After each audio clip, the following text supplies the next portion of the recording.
Hello, welcome, and thank you for watching this month's Tarot Talk. I'm Bryan Stafford, intuitive reader from Stafford Tarot, and today I'm just going to give a moment for others to join. I'm going to, while others are joining, I'm going to talk about what's new at Stafford Tarot, and we'll just mention some of the upcoming events to watch for. Very exciting. And then we'll get into tonight's Tarot Talk topic, which is on mediumship with tarot. So mediumship using cards. I'm really excited about this topic. I am a psychic medium. I do offer this as a service on my website. And so I'm really excited to share with you all some of the ways in which that can be done using tarot cards. What's new at Stafford Tarot? Well, I'm always updating my website, staffordtarot.com. It's full of lots of information, not just about myself and about the services that I offer, but also helpful tips and useful information for anyone wishing to learn to do tarot themselves. If you go into the blog section, there are categories you can choose. And I offer all sorts of hints, suggestions, tricks, shadow work exercises, all sorts of useful information that has helped me learn to do tarot. And so I hope that it helps you if you're interested to learn yourself. You may want to check out also that there is a series of videos also in my blog section of the website for tarot lessons. If you're interested to receive some free video lessons, please check that out. Again, staffordtarot.com. I have some really exciting events coming up, some services that I'm offering. One of them is the Intuitive Tarot Self-Readings Workshop. I've run the workshop a couple times already for individuals as well as groups, and it's been very successful. It's been very well received. Participants in the workshop will be introduced to objectiveness and intuitiveness, and then we will look at the symbolisms of the cards, and I run the participants through an activity that helps create associations, and then the participants after the workshop can take that home and practice in their own time to build up their associations so that they can build on their self-reading skills. Other services that will be coming up is I have some exciting upcoming employee retreats options coming up. So they're going to be based on team building, problem solving, and employee appreciation, all involving tarot readings. So that's really exciting. It's going to be very interesting. Keep watch for that to unravel and be revealed on my website as it comes. And I'm still offering gift certificates. I do still have gift certificates available. They make great gifts as well as silent auction items for fundraisers. I have donated some gift certificates to silent auctions for schools or non-for-profit organizations having silent auction events.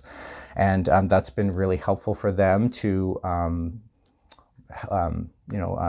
go towards their proceeds, and I'm happy to help. I don't mind donating the gift certificate because for me it gets my business name out there for people to see, and so I really appreciate anyone who'd like to get involved with that. Just contact me for information. I can be reached through my website or bryantarotreading@gmail.com, or I can also be reached by phone 519-835-1749. So some of the upcoming events that I'm looking forward to, I have the free draw, which happens monthly. It'll be happening for this month on Monday, February 20th. If you get involved or participate before that day at 9:00 a.m., then you'll be automatically included in that draw. I usually do the draw, like the actual picking of the winners, between 9 and 10 that day. So just get involved beforehand. You get involved by simply liking, commenting, or sharing any post on any social media by Stafford Tarot that mentions the draw. So if you see a post that says that I'm having a draw and you like it, I'm going to be looking at all those posts, gathering all the names of everyone who's gotten involved and adding them to the draw. So if you simply press like on that post, you're automatically included for a chance to win a free tarot session.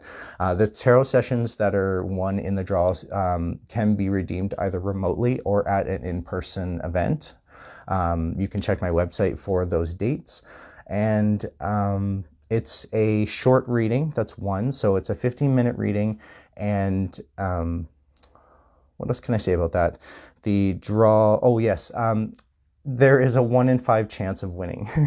So what that means is that during the draw, when I pick the winners, depending on how many people get involved, depends on how many winners I choose. So 1 in 5, if I get up to 5 people participating, I select 1 winner. If I get up to 10, I select 2 winners.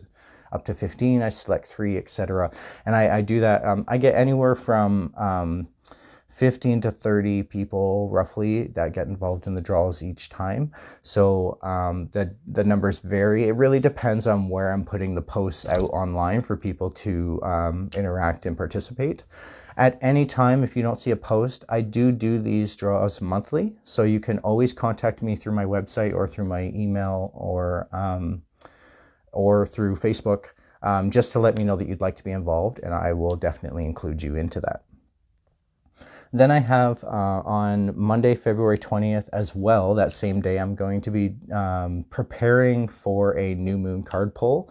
I usually do the card pulls a few days before the full moon, and the same thing for the new moon. So you just have to watch for that. I do release it on my website and on my social media as well. On Friday, February 24th, I'm really excited to be involved in the Mystic Night Market hosted by Luna Events Canada.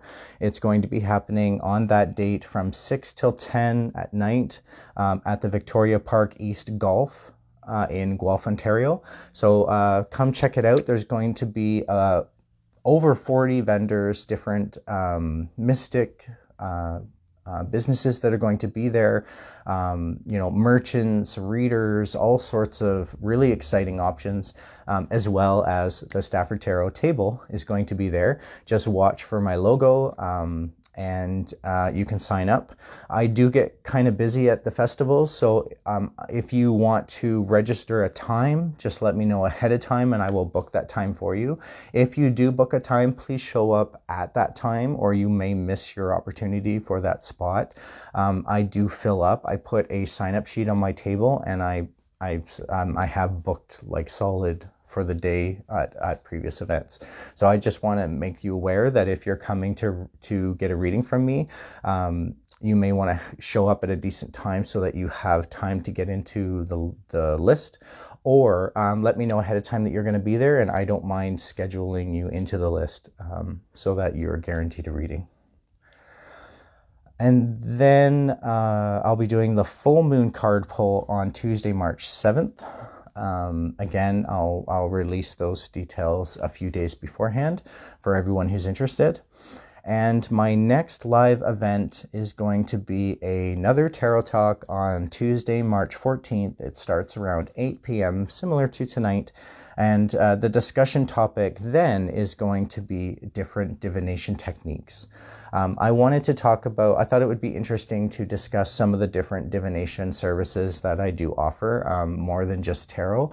Tarot is my main love for divination, but I also do other divination services such as like rune casting or charm readings or dowsing rods, pendulums, and I want to get into some of those different options and just to go over anything that may be interesting or if anyone has any questions about that. Hi Sheila, thanks for your message. It lets me know that I can actually see the messages. In previous live events, the messages were either delayed or didn't show up, so I'm really glad to see them. If you have a question during this event and I'm just kind of staring off at the screen and I'm not really seeing your question yet, it may be that the messages are a little delayed coming up. That has happened in the past. So just be patient, try and be patient with me, and I'll be patient with the technology that we're using to do this. So tonight's tarot talk topic. is mediumship with the cards. Now, before I get into that, I should also just quickly mention that after I discuss the tarot topic, I'm going to be offering some free live readings for anyone who's interested, just some short readings in case anyone's interested to either see what it's about or how it's done, or if you'd like to just receive a reading yourself. So I will be offering that in a moment. If in the meantime, if anyone is interested to receive one of those free readings, just write interested in the chat and I will watch for that. I'll make a list of the names in the order that I see them appear, and that is the order that I will go through to offer those readings out. So if anyone's interested to receive a short free reading tonight, just let me know, write interested in the chat, and I will include you in. And I already see, hi Lindsay, how are you? Nice to see you here. I will definitely start with you, because I saw you say interested first in the chat. And if anyone else, Jennifer, thank you so much. And I'll try and watch for this throughout the night. If you see me just sort of write something down, it's probably because I noticed a name come up, or that I'm just keeping track of my list. And as I talk, just anyone, if you're interested, just let me know.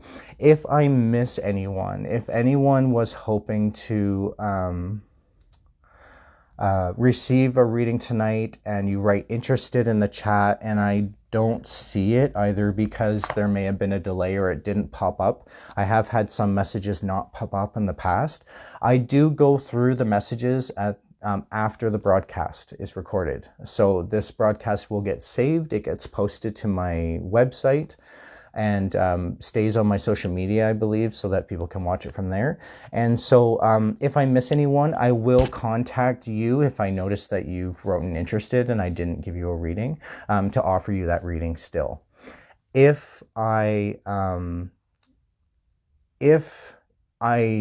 If you notice that you put it out and you didn't receive a reading, please feel free to contact me. I can be reached through my email, bryantarotreading@gmail.com, or through my Facebook page, Bryan Tarot Reading, or through my website, staffordtarot.com.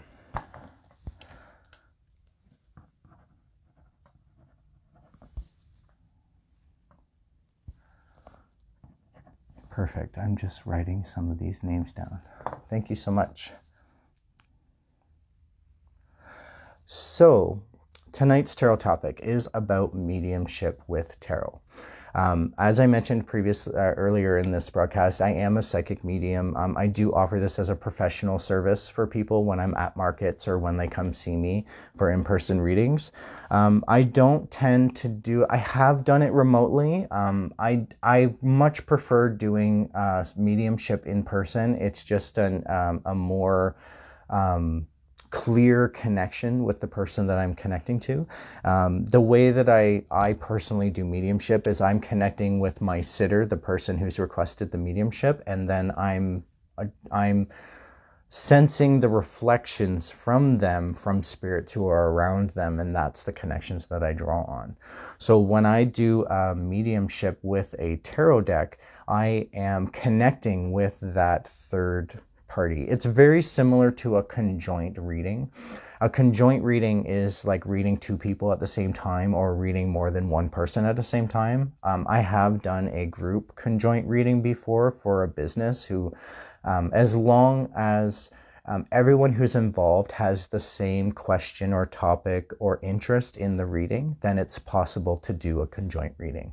So in reference to couple conjoint readings, that would mean that like a couple, like say a husband and wife, or two husbands or two wives, come together to see me for a reading. They have the exact same thing on their mind. Maybe they're in a business project together, or they are talking about a trip that's coming up for the both of them, or something that's similar. Maybe it's family building, or maybe it's relationship issues.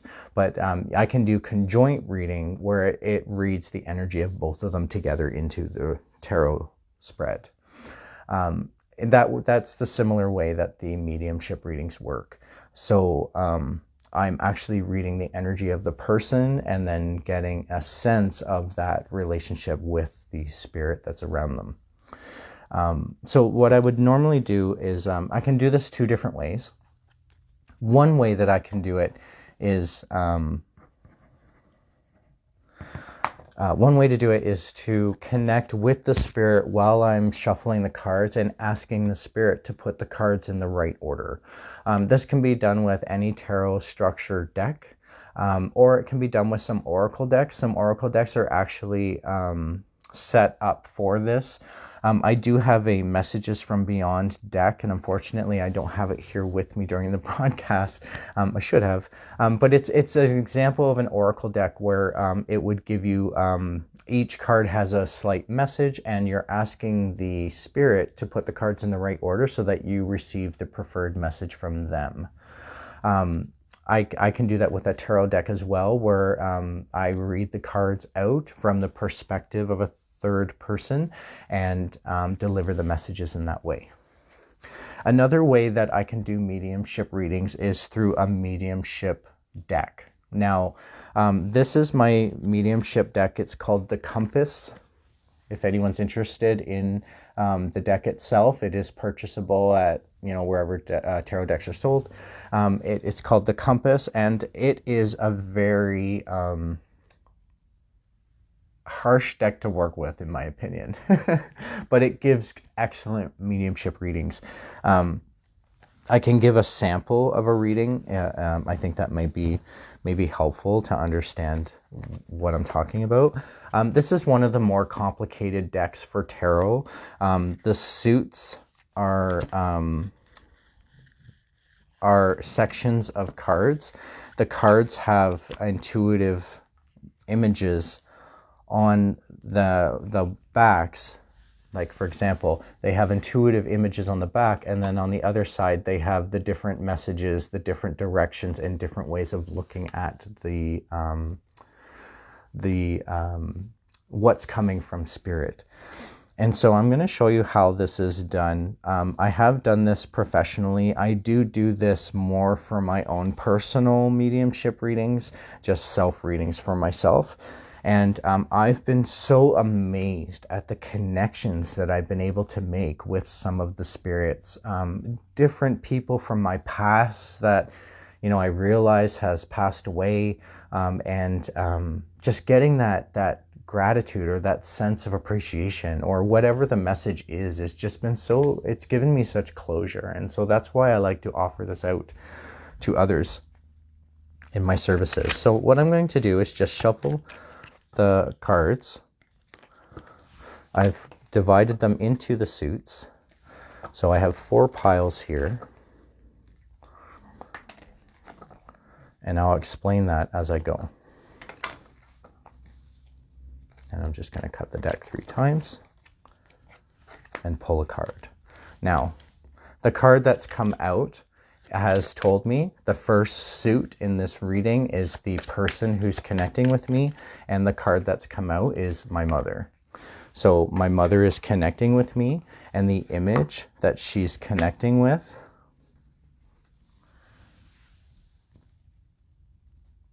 shows that she's there, that she's around. In my mother's life, she's dealt with a lot of neglect. Not necessarily neglect of giving neglect, but receiving neglect, according to this.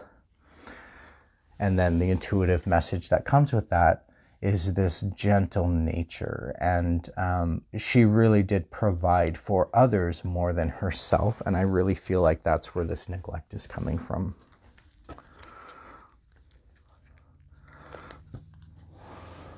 So the next suit in this deck is how they lived their lives.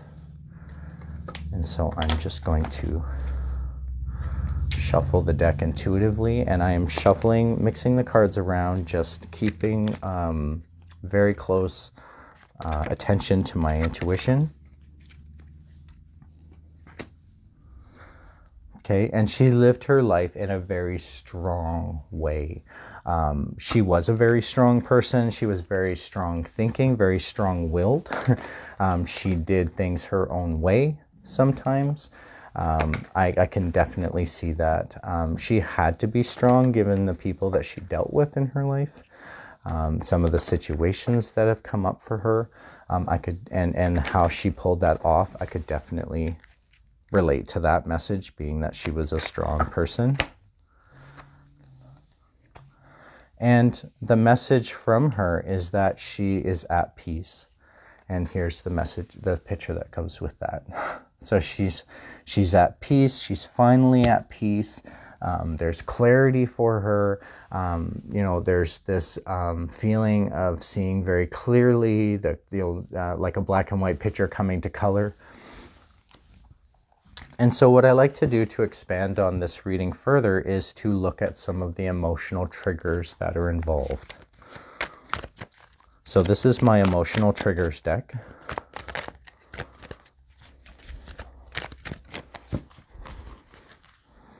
I'm just going to cut the deck 3 times.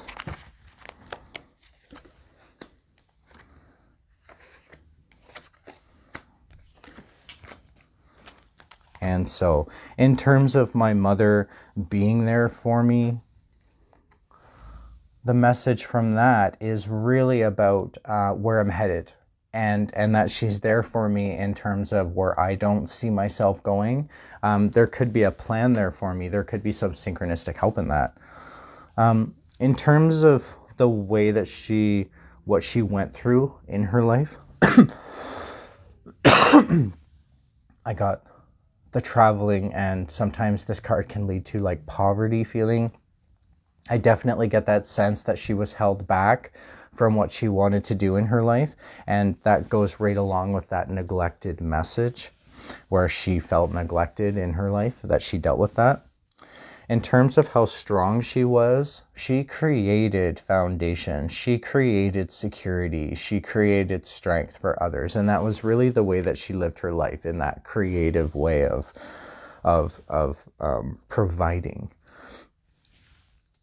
And then feeling at peace. It's almost like there's this intuitive message of her peeking in, taking a look, possibly, in where she is now, given that that's where this aligned with. I can see this sort of just that I'm being watched, that I'm being guided as I go through. So when I look at this reading as a whole, there's a lot of confirmation for me when I look at how she lived her life and the things that she dealt with. And it's very closing for me that I get the message that I'm finally at peace from her, because she lived her life very not at peace. I think if she could redo her life in the way that she would want, I think it would look very different from what she lived up until her passing. And I feel like she was really taken, a lot of opportunity was taken from her. So the fact that I get this message that she's finally at peace is relieving for me. I've connected with my mother before with this deck and received similar messages. The last time I did a reading with this deck and my mother came up, it talked about the way that she died had to do with an addiction. And I could relate with that, because she died of lung cancer, and that was due to her incredible hobby and addiction of cigarette smoking. And so this deck, if it's not used properly, it can come across as being very suggestive. But when it's used properly, it really can be quite an astounding connection in reading. So if anyone has any questions about tonight's tarot topic and how to use mediumship with the cards, or if I can elaborate any further, just let me know, or put your question in the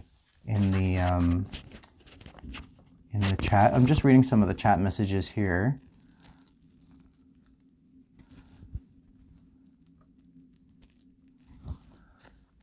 Very cool.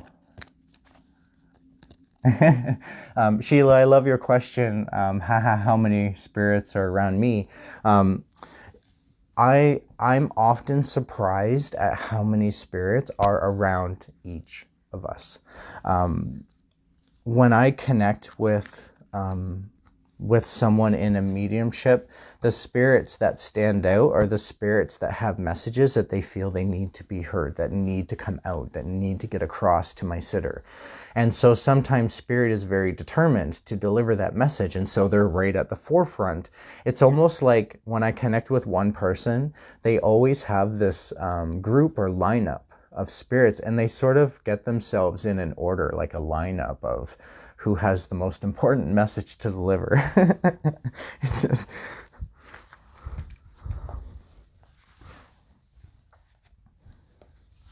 So I'm just organizing myself here.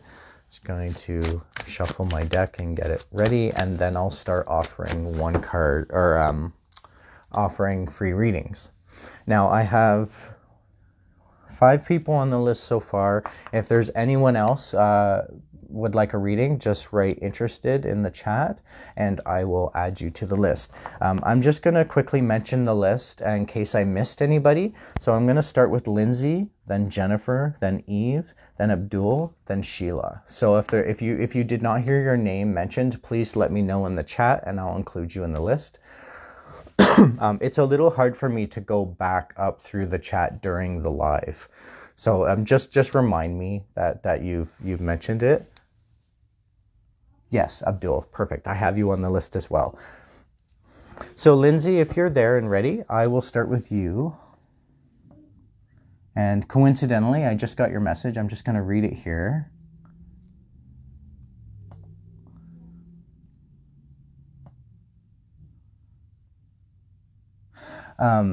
Lindsay, I love your message because as I was reading through the first part of your message, I just started connecting with you right away. You seem like you're very open, and I definitely got this male presence as well. And you had mentioned that at the end of your message there. So definitely. If you'd like, I could help by trying to connect with that male and get some messages for you through a mediumship card pull. I could do a 3-card pull on that so that we could interpret the messages on how they come across. Let me know if you're interested in that, or I originally was going to be offering a love reading. If you're interested in either a self-love reading or a love reading regarding relationships or anything like that, that would be great. Okay, perfect. Awesome. Okay, thank you. So I will do a mediumship reading for you. Excuse me. I'm going to start, Lindsay, with a 1-card impression pull from this deck. I always start my readings with a 1-card impression pull. The 1-card impression pulls just tell me a little bit about your energy in the moment. So where you're at now energetically. And then I'll do your reading using another deck. I think I'm going to use my Psychic Heart Chakra deck for most of the readings tonight, just because it's the heart chakra and tonight is really about love readings. For you, Lindsay, I think because we're not quite sure who the male energy is yet, I may use my regular deck and then extend on that, see if we can narrow that down. So I'm just focusing on you and yourself.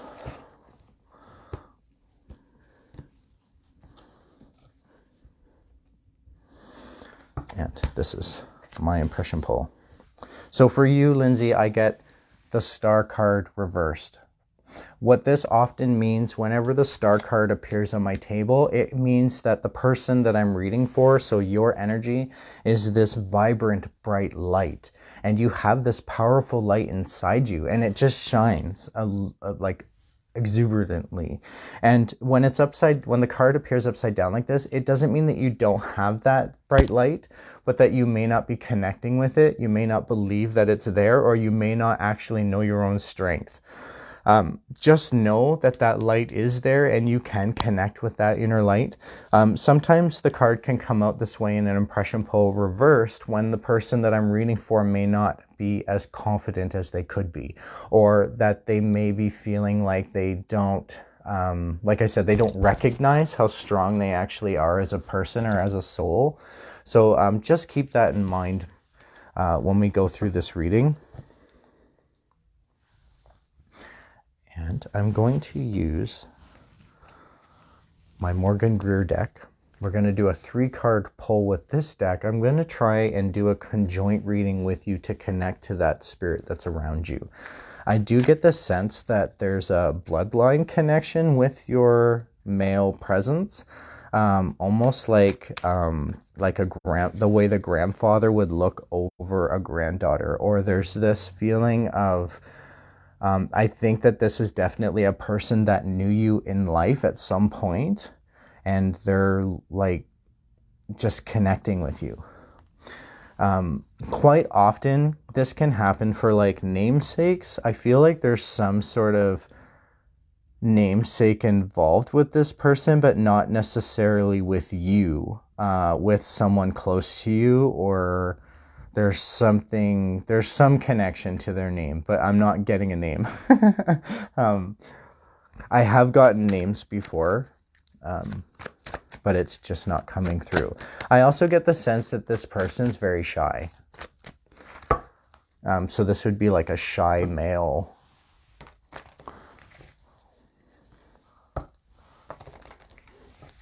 Let me know if any of this makes sense to you, Lindsay, or if you can resonate or relate to anything in that.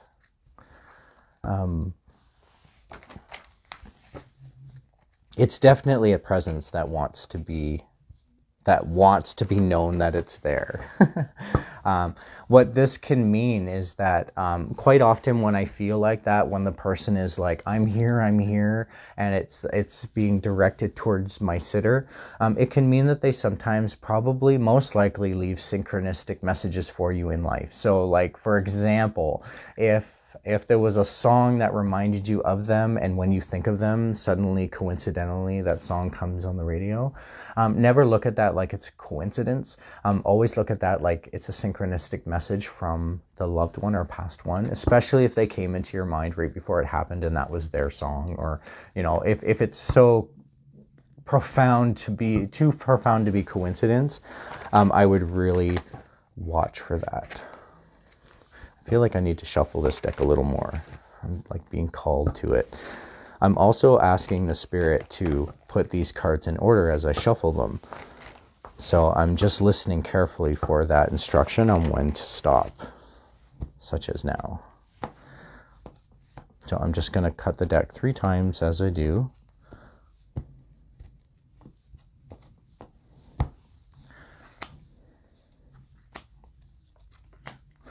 Okay, so we got 2 reverse cards, 1 not. I'm going to go through them. I'll hold them up in the order that they came out. These 2 cards are really interesting to me.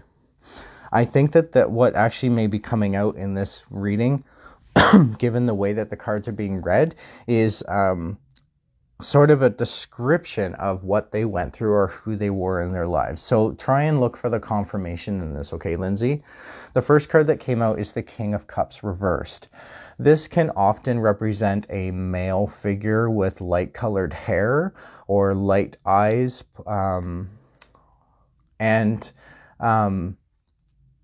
it's reversed like this, meaning that they weren't always around, or they may have been distant, or they may have not have been able to step into the role that was meant for them in this relationship, okay?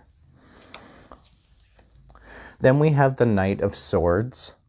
What this means is that this person may have avoided a lot of arguments or a lot of disruption in their lives, especially somewhere within the relationship, like connection or string of relationships that connect you with them.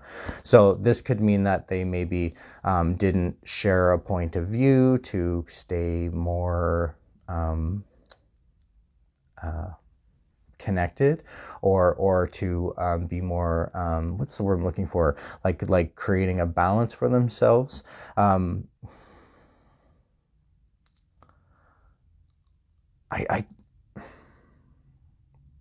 I get the sense I'm not explaining it the way that this spirit is intending. I feel like I'm being given shit, to be honest. They were very vocal in their, even though they were shy, when push came to shove, they were there on the forefront, definitely. I'm almost being corrected that this card is more about, again, not taking an action that they felt like was necessary for themselves. Some heavy thought on their mind that they needed to express and get out and do, and they weren't able to. So they may have passed away before they were given that opportunity. That feels more accurate. I'm like receiving the praise. And then the last card that I got is the Eight of Wands. This is the card that did not come out reversed. And I find this interesting in the fact that there was a whole lot going on for this in particular person, or this particular person, I mean, sorry, that they had so many things to do and actions to go through, that everything was just kind of thrown up in the air and it landed where it is, and they just had to sort of take it on as it landed. And that feels to me from this card like a very hectic thing, like a whole lot falling down and a whole lot to do, and just not being able to stay on top of it, almost feeling like they're being buried by the amount that's coming down on them. There was definitely a whole lot for them to do and a whole lot for them on their minds. I want to extend on this reading a little further, but before I do that, Lindsay, does this make sense for you? Is there anything here that you have questions about or that doesn't fit? And do you have a suggestion on who this male could be? I really do get the sense that it's like a grandfather type person. I don't know if it's a biological grandfather, but definitely that kind of relationship, looking down over top, being there for you.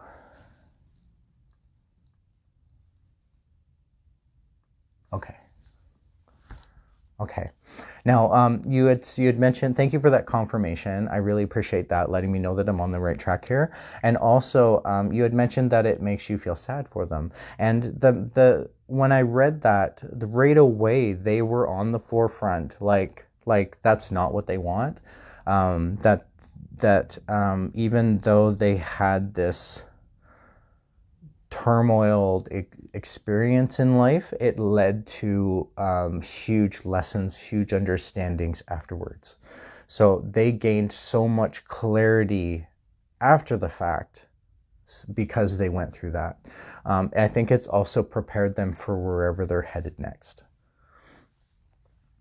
So I'm gonna do another 3-card pull from this deck.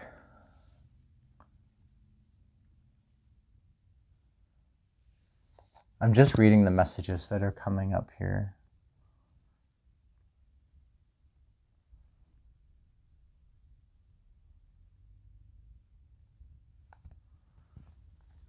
Okay, so just keep that in mind, Lindsay. Spirit will speak through the messages that need to be heard. And so they will try to get me to say very particular things that connect or resonate with my sitter. So just keep that in mind. Which does this connect with more, or who does this resonate with more for you? That'll tell you which it could be. I'm going to do a 3-card pull from this deck just to expand on this a little further, see if we can get some clarity.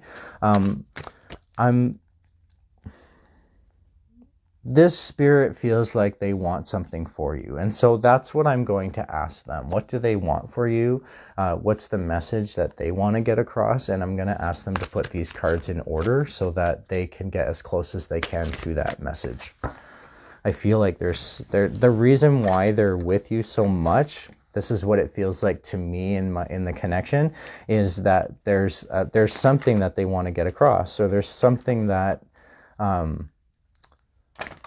that would bring them peace, knowing that you knew, or there's this.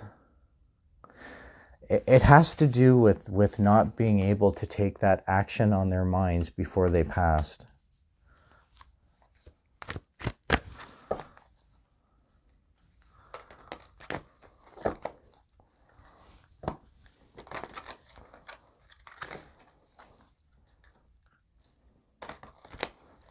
Okay. cut the deck one more time.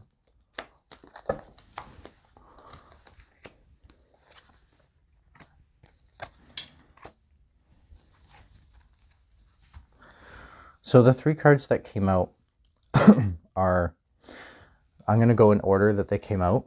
One of the things that's really profound in this is that all 3 cards that came out are higher arcana cards in this tarot structure. So these are really important messages to be delivered.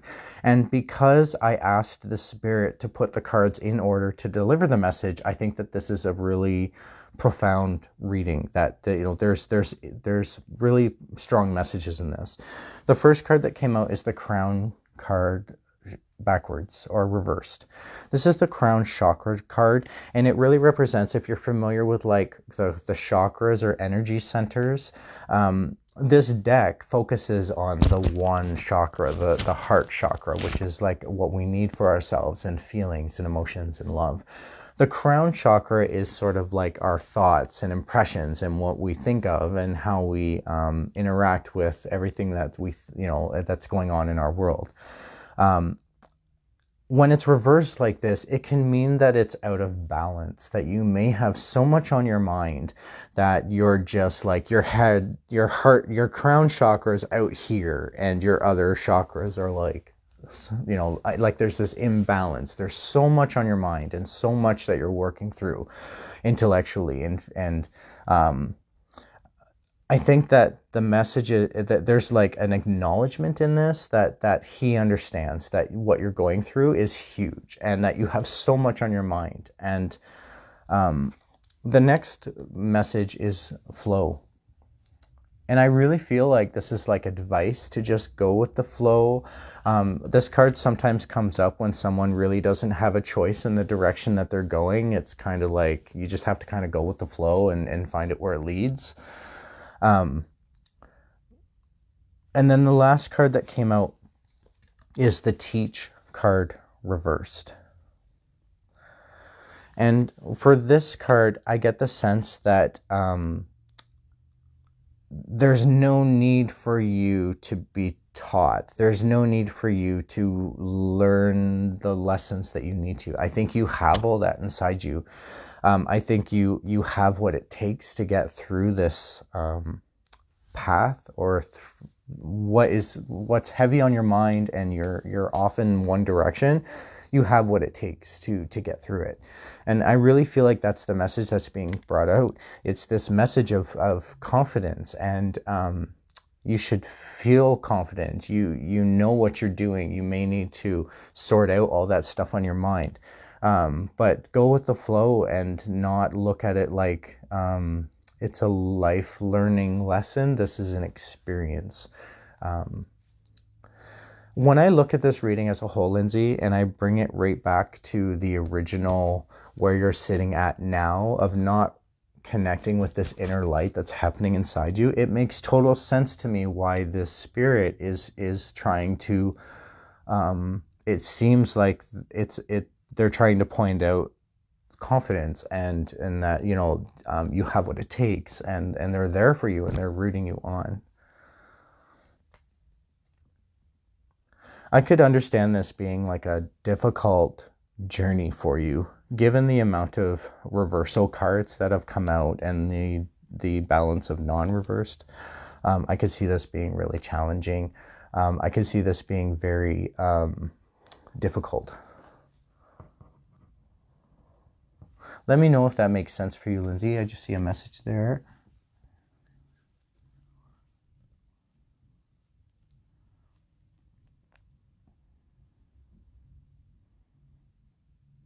Oh, I definitely feel like that the spirit that I'm connecting with knew you in life at some point or another.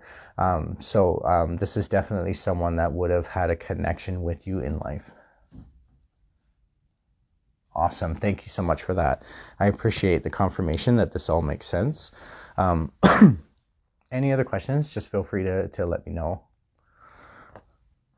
Okay, Lindsay, thank you for letting me do your reading for you. I really appreciate you coming. And now I'm going to do Jennifer. Is Jennifer available? Jennifer, are you still there? And I'll start with your reading. I'm just going to thank and decharge the cards.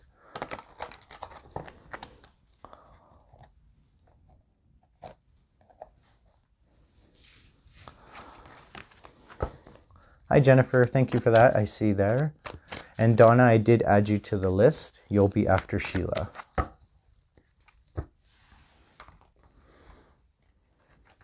And anyone else who's interested, just let me know and I'll add you to the list. These are short readings, so they typically will take about 15 minutes to get through for each one.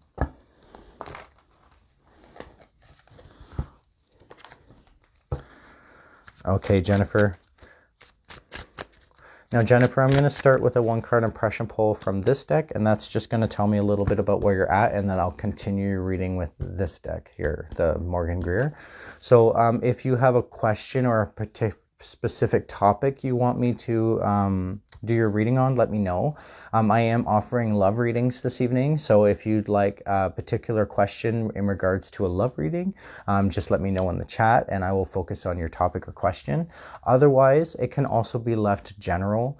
Quite often when readings are left general, the messages that need to be received come out in the cards anyways.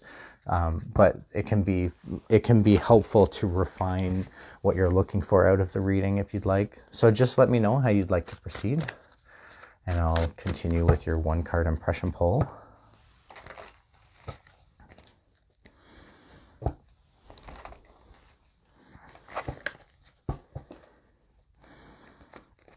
Okay, thank you for that, Jennifer. So Jennifer, the card that I get for you is the Page of Cups. It is not reversed. Here's what the card looks like. And what this tells me is that you're in a position right now where you're relying on a sense of humor. You're looking for fun. There's this silliness maybe perhaps about you, or I don't want to say immaturity, but like it's in a fun way. It's not in a immature way. Does that make sense for you? I feel like there's something happening for you that's actually quite amusing, or you're in a place where you could make light of a situation. Does that make sense for you, Jennifer? And I'm going to start on your general reading that you asked here. I'm going to do a 3-card pull from this deck, and then if we can expand on that further using my heart chakra deck. Oh, very cool. Well, thank you for that, for confirming that.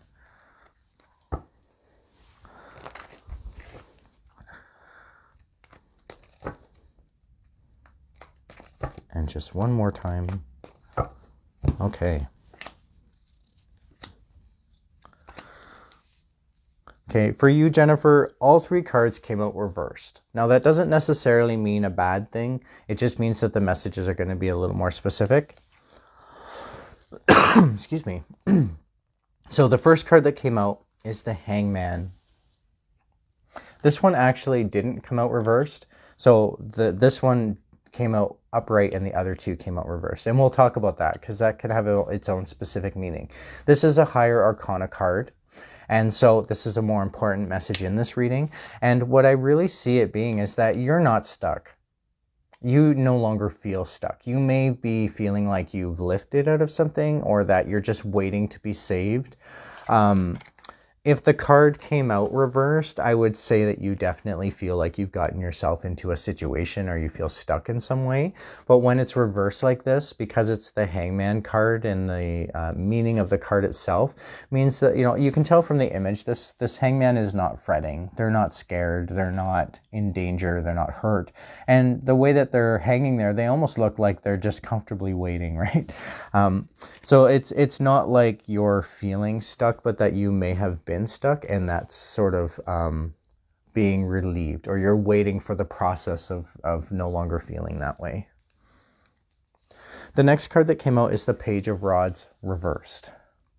And what this card often represents is not getting onto a new approach, or you're prevented from getting on this new path of what you need to do next.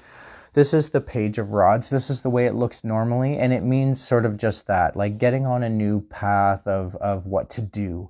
You can see from the image that the person in the card is sort of looking at the rod like it's examining it, it's curious about it, it's wondering how it's going to proceed.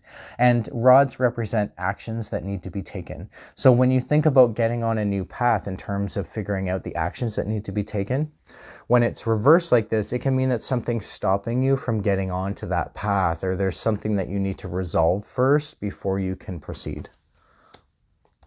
And then the last card that came out is the Eight of Cups, reversed.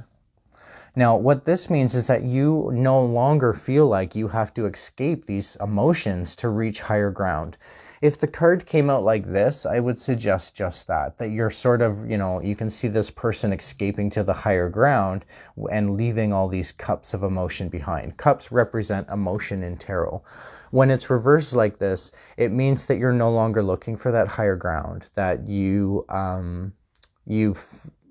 either you've reached it or you've found reason not to. I'm just looking at the comments here so I can catch myself up.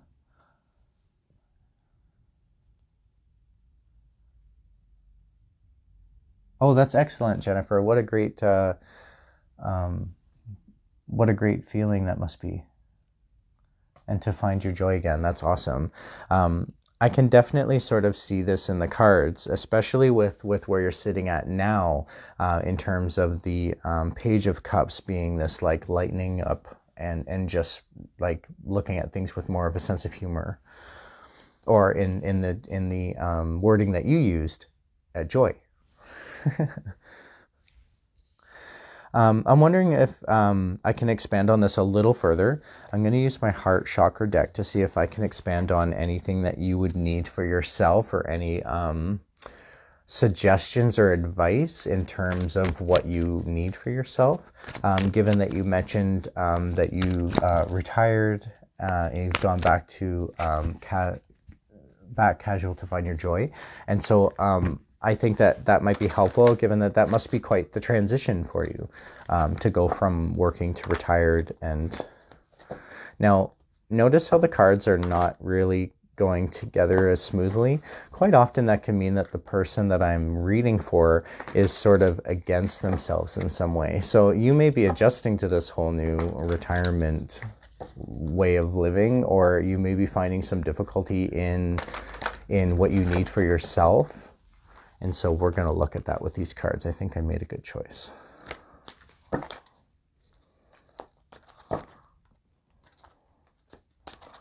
Okay.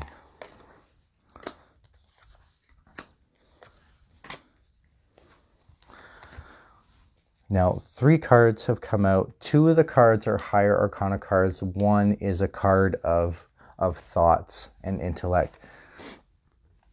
This is an air card in this form of tarot. And so the card that's being revealed is the Darkest Fears card. What this represents is that you may be approaching or facing some of those darkest fears that you had. Perhaps you had a fear about retirement, or you didn't know what that stage of your life was going to look like, and so that may have scared you. But you seem to be facing those dark fears. If the card came out reversed, I would say the opposite, that there could be these dark fears approaching that you're not handling, or that you're not taking on, or that you're not facing. And so that's going to come and bite you eventually, right? It's going to come back and get you. But this is being faced. This is upright, and these dark fears are being faced. And so I really feel like you're tackling this already. The first higher arcana card that came out is the Embrace card. I really feel like this is very suitable for you, that you're embracing this new way, that you're embracing this new you, you're embracing the new joy. And then the third eye chakra reversed. As I mentioned previously, this is the heart chakra deck. It focuses on the heart chakra and what we need for ourselves. And the third eye chakra is really about our intuitiveness, our sense of visions. It's where we're sort of shown things in our mind. When you think of like the term mind's eye, that's what we're referring to, is what you see within your mind. And when it's reversed like this, it can often mean that there's an imbalance there, that either you're not seeing enough of what could be with your third eye, or you're seeing too much. Your third eye could be opened extremely wide, and it's like overwhelming to you that all this options are happening, or that, you know, you may be getting headaches from the amount of psychic activity that could be going on, or there's something going on with your third eye chakra that's out of balance. I don't know which way it is, whether it's too open or too closed. I'll leave that up to you to determine, but just keep in mind that it's really about finding that balance, okay? Finding out what's the best, what feels best for you in your energy centers, and aligning your energy centers together. Okay, and I'm just reading messages.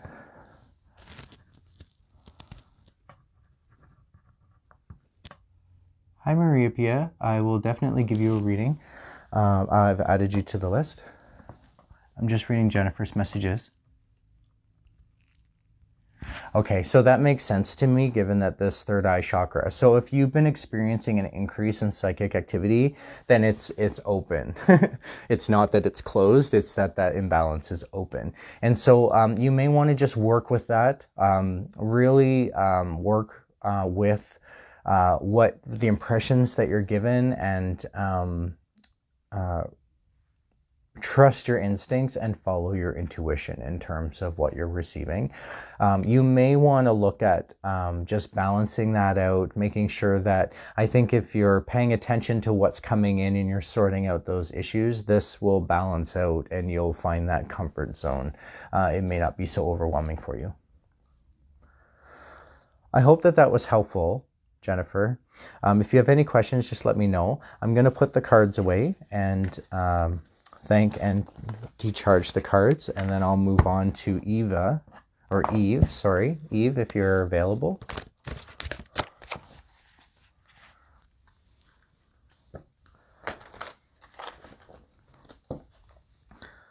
Thank you so much, Jennifer, for letting me do your reading for you.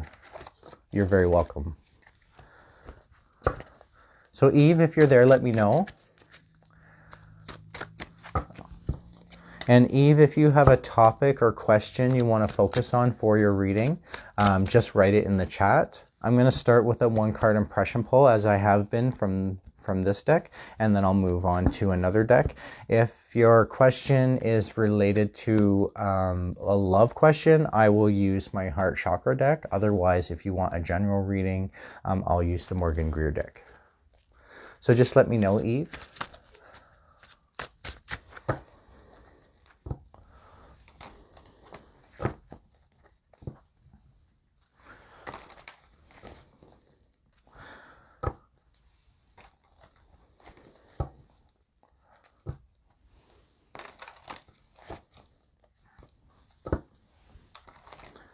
I haven't seen your message yet, Eve, so I'm curious if you're still there.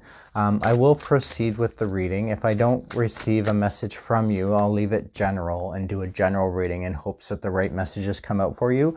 And if you're not there, if you were distracted, or if you had to leave the broadcast for a moment and come back, just know that I will be posting this recording afterwards on my website and to my social media, to my Facebook.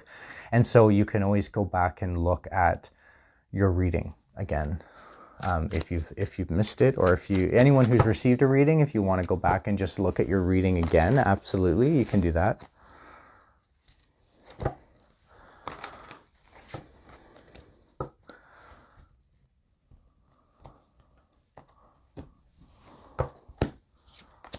Okay, Eve, for you, and maybe this is why I'm not getting an acknowledgement or an answer from you right now.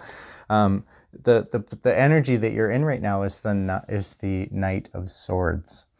This card can often come up for someone who's in an aggressive communication or aggressive mindset. This card can often come up for someone who's in an argument.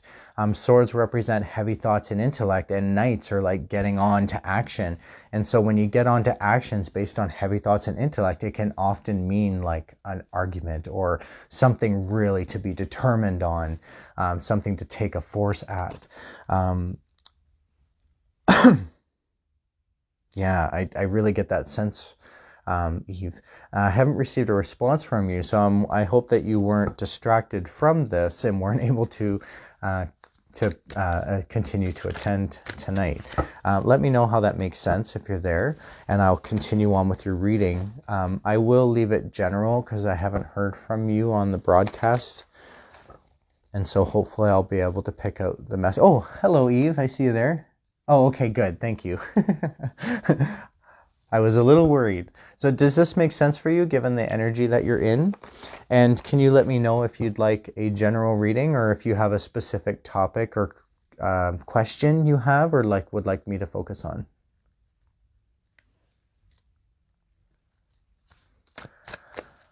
Hi, Abdul. You're next after Eve. Just to answer your question, you were asking how many people were ahead of you. You're next after Eve. And then I have 3 more readings to give after you.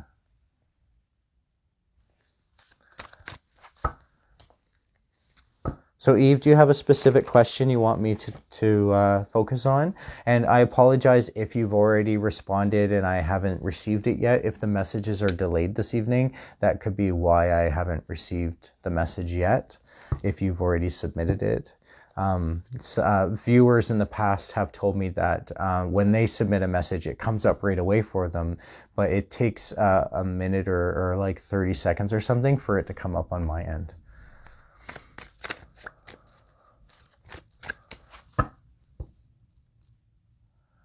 Oh, your messages aren't coming through. Oh, I'm so sorry about that, Eve. How frustrating.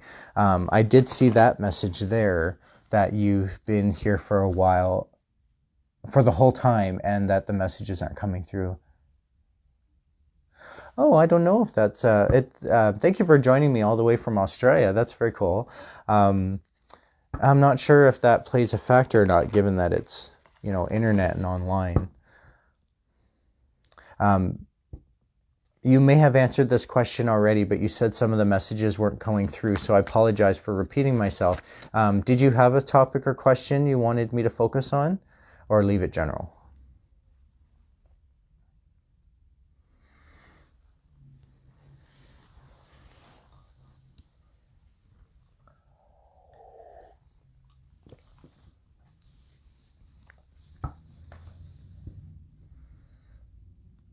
I'm just waiting for that response. Hopefully your messages are coming through.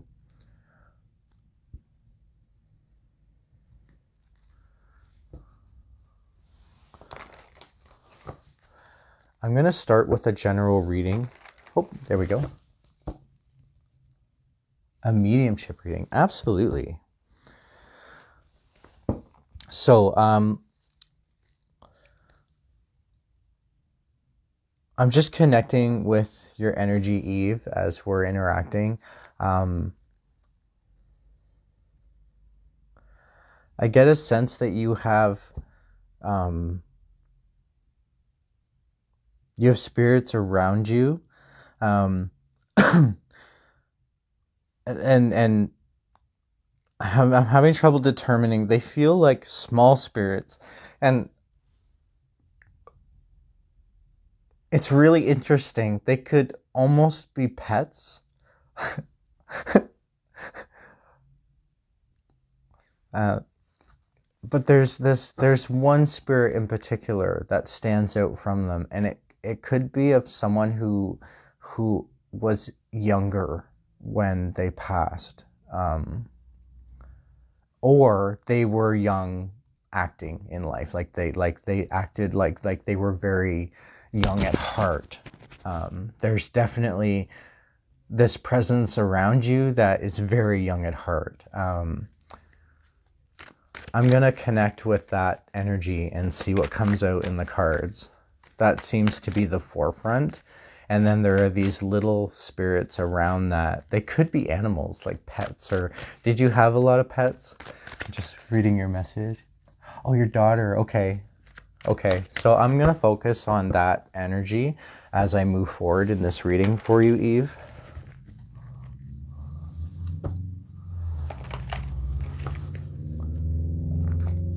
Okay. Thank you, Eve, for explaining that. I'm sorry that the messages weren't coming through. That's very frustrating for you and for me. I'd like to know what people are saying so that I can get the messages.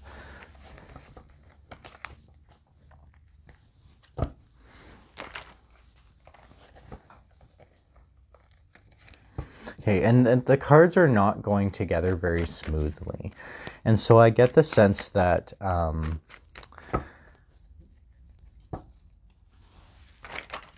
that this spirit may have had challenges or maybe some, I don't know if they were hard on themselves, if that makes sense to you. There's something about that, but the energy that I get from them is like so caring and loving of people around them. They're just hard on themselves.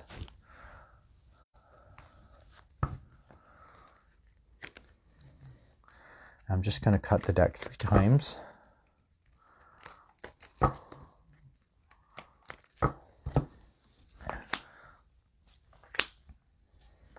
Now, interestingly, all of the cards are reversed as well. And so let me know, Eve, if you can relate this to what you're going through or if what this spirit went through. Because I get a sense that it's about the connection they have with you, and the messages that they're giving me in the cards are almost like an observation. It feels that way.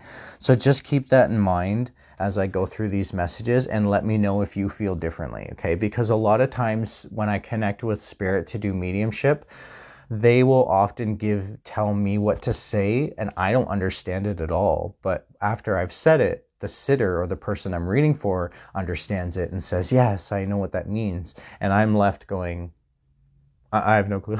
I'm just the middle person, just the interpreter. And so they don't always give me the details that I need to understand it. So I need you to understand it. So just let me know that everything makes sense to you. Okay, Eve? So the first card that came out is the 9 of Cups reversed. And this card often comes out with someone who does not have all their emotions in check. Their emotions may have been like all over the place, or they may have a really hard time getting themselves grounded or understanding all the emotional stuff they were going through. When the card looks like this, Eve, it means that you have all these cups in a row. Cups represent emotion in tarot. And so you can see this person, they're very grounded, very secure, and they have all their cups in a row. Because it was reversed, it means that this person, either you or the spirit, is in the process of sorting out these cups, sorting out the emotions to get them in the row. Then there was this preventing of sitting in your throne and making the decisions in the right interest of yourself and others. I get the sense that this was like financial interests, financial decisions that couldn't be made for whatever reason. It was like something prevented you from making these decisions. And then there's the Knight of Rods reversed. Now, this is the final card in this tarot reading, and it's also reversed. And knights represent taking on an action or getting onto an action. And rods represent taking action. And so this is like action upon action that did not get fulfilled. The card is reversed, meaning that something was blocking them from taking the actions that they needed to, or blocking you from taking the actions that you needed to.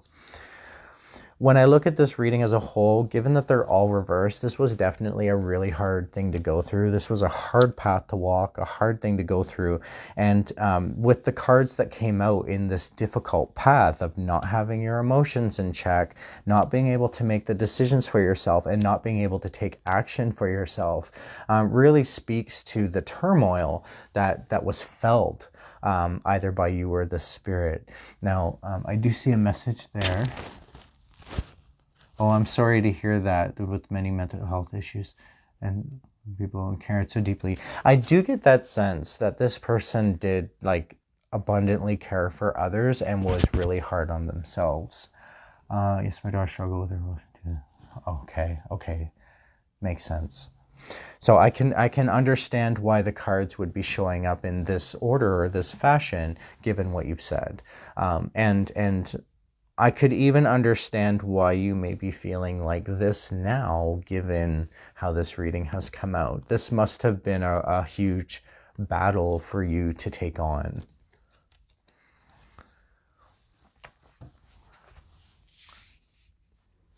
Now, I think I will extend on this reading a little further. I'm going to use my heart chakra deck to get some interaction with this spirit a little further. I'd like to ask them for advice for you. What did they want to see for you? What did they want for you? And I'm going to just ask that spirit to put the cards in the order so that I can receive their choices of best, closest to their message that they want delivered as possible. I feel like I'm getting that cooperation. Like this is like somebody who would be like very helpful, cooperative. They just want to get involved. It's really kind of cool. I didn't even flip because that card I was going to flip it out. I feel like it's necessary, even though they're like telling me how to shuffle.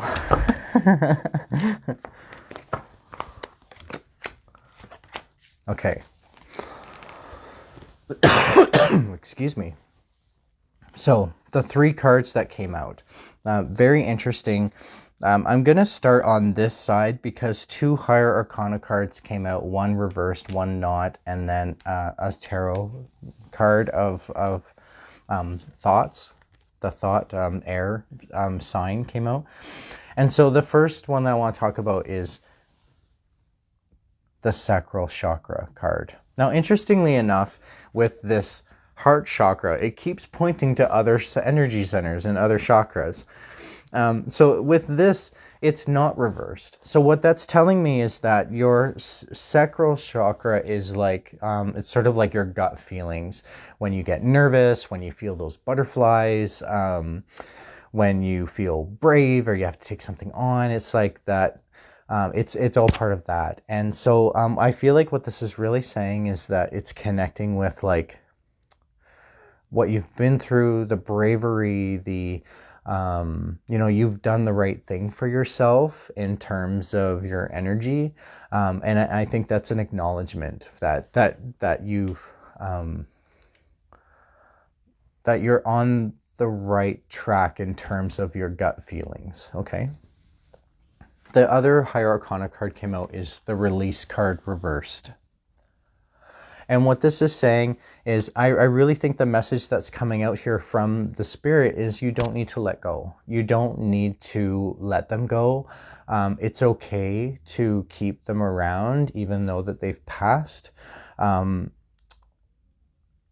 really feel like there's no need to release. It's just a new interaction or a new way of being with. And the last card that I want to talk about is the helpless and hopeless card reversed. And again, this is a message from spirit saying what they want for you and that they don't want you to feel helpless and hopeless, which is why it's reversed. They want to see the opposite of that.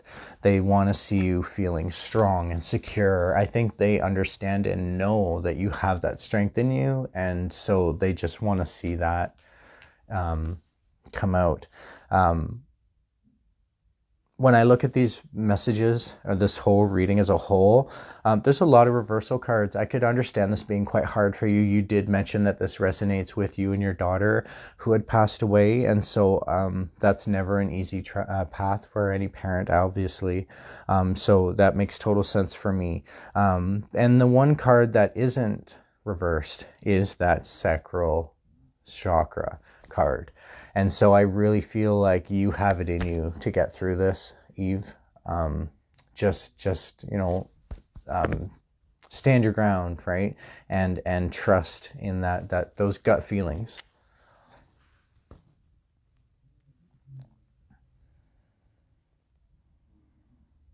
Oh, perfect. Thank you, Eve, for that feedback. I really appreciate that. There were these little, I feel like your daughter is surrounded, or if this is your daughter that I'm connecting with, this spirit is this youthful spirit is connected and surrounded by all these little spirits. I'm having trouble determining how many of them are there because they're not here for the reading. They're here for the spirit that's here for the reading, if that makes sense. So do you have any questions about this, Eve, before I put the cards away? Thank you so much for letting me do your reading for you. I'm just going to decharge and put them away. And then I'll move on to Abdul. Abdul, I'll do your reading next. Thank you for being patient.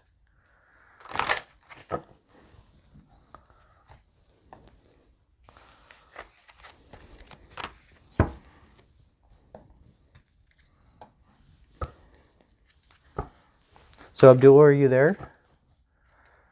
Are you still with us? And you're very welcome, Eve. I see your message there.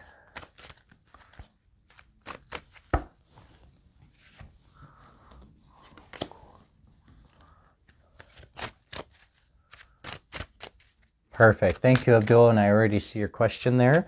I'm going to start with a one-card impression pull from this deck, and that's just going to tell me where you're at energetically in the moment. And then I'll move to my Morgan Greer deck, where I'll be able to focus on your question in terms of your 2023 career.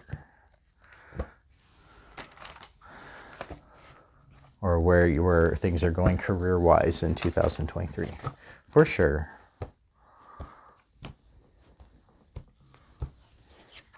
So for you, Abdul, I get the Sun card.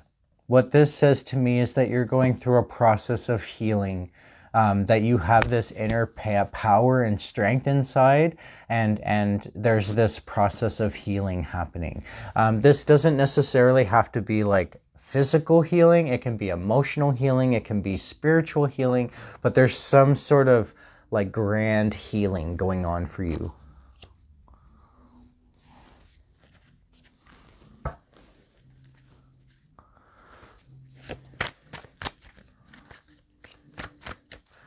So I'm focusing on your question now, Abdul.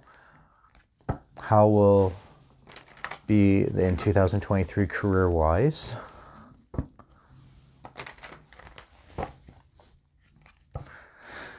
Now, this is a future predicted reading, and so I do need to state that the future is quite liquid. Nothing is solid or structured when it comes to the future.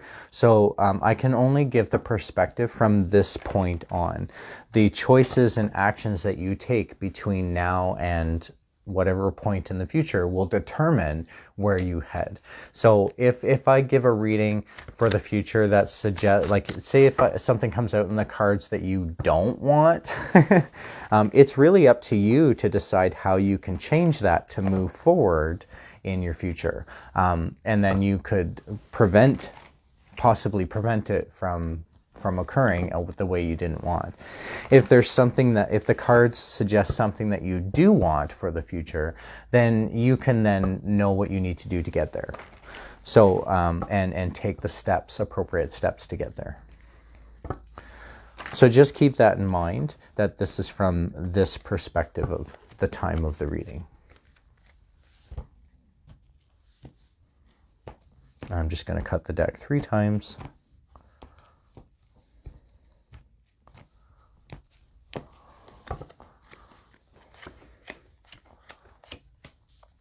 Okay, the first card that comes out for you, Abdul, is the Nine of Wands. This is often representative of someone who has to take actions that are very different from the actions around them. Wands represent actions to be taken in tarot. You can tell that the main character of this card has their wand and they're holding it securely, and there are all these other wands behind them that stand apart or that are different from them. Doesn't mean that they're not behind them in their actions, but that their actions are different. And I feel like for you, Abdul, you're in the process of taking these actions that are different from the actions around you, from the people around you. Next is the Ten of Swords reversed. And what this says to me is that you're in a process of eliminating these heavy thoughts that are pinning you down. If the card was this way, I would suggest that these thoughts are pinning you down. You can see how badly this person's being pinned down by his heavy thoughts, because swords represent heavy thoughts and intellect in tarot. When it's reversed like this, it doesn't mean that those heavy thoughts aren't there, but that you could be in the process of relieving those heavy thoughts from your mind. So there's obviously, I think that you're headed in the right direction there. And then the Sun card reversed. What's really fascinating about this card coming out reversed in your reading is that this is the card that came out in your impression poll, the Sun card, for where you're at energetically now. And so I feel like there's going to be this like no longer need to heal moving forward. I feel like the healing that's happening now, you are going to like perfect that and move on and move forward from it. Excuse me. Sorry.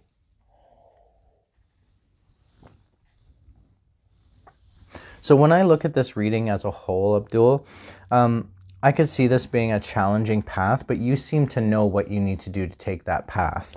You're going to take the actions that set you aside from everyone else. That's going to make you stand out. You're going to eliminate these heavy thoughts that are on your mind, and there's going to be this no longer need to heal, whereas you're in a position of healing now. So I feel like this healing is going to proceed.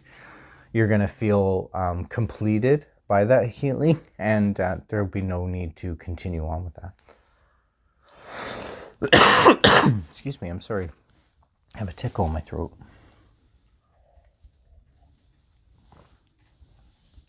Does that make sense for you, Abdul? Do you have any questions about that?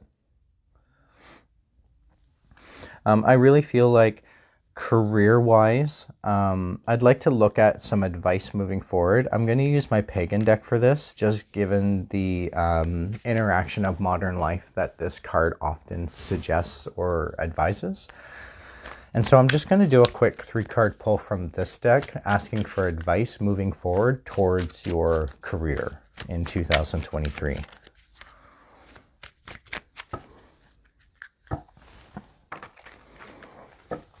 And then I will move on to Sheila's reading. So just to let you know, Sheila, that you're next.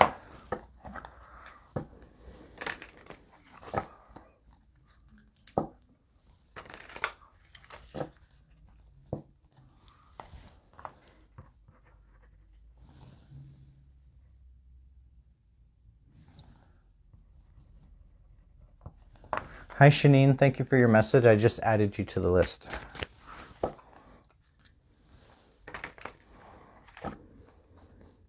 Okay, 1, 2, 3.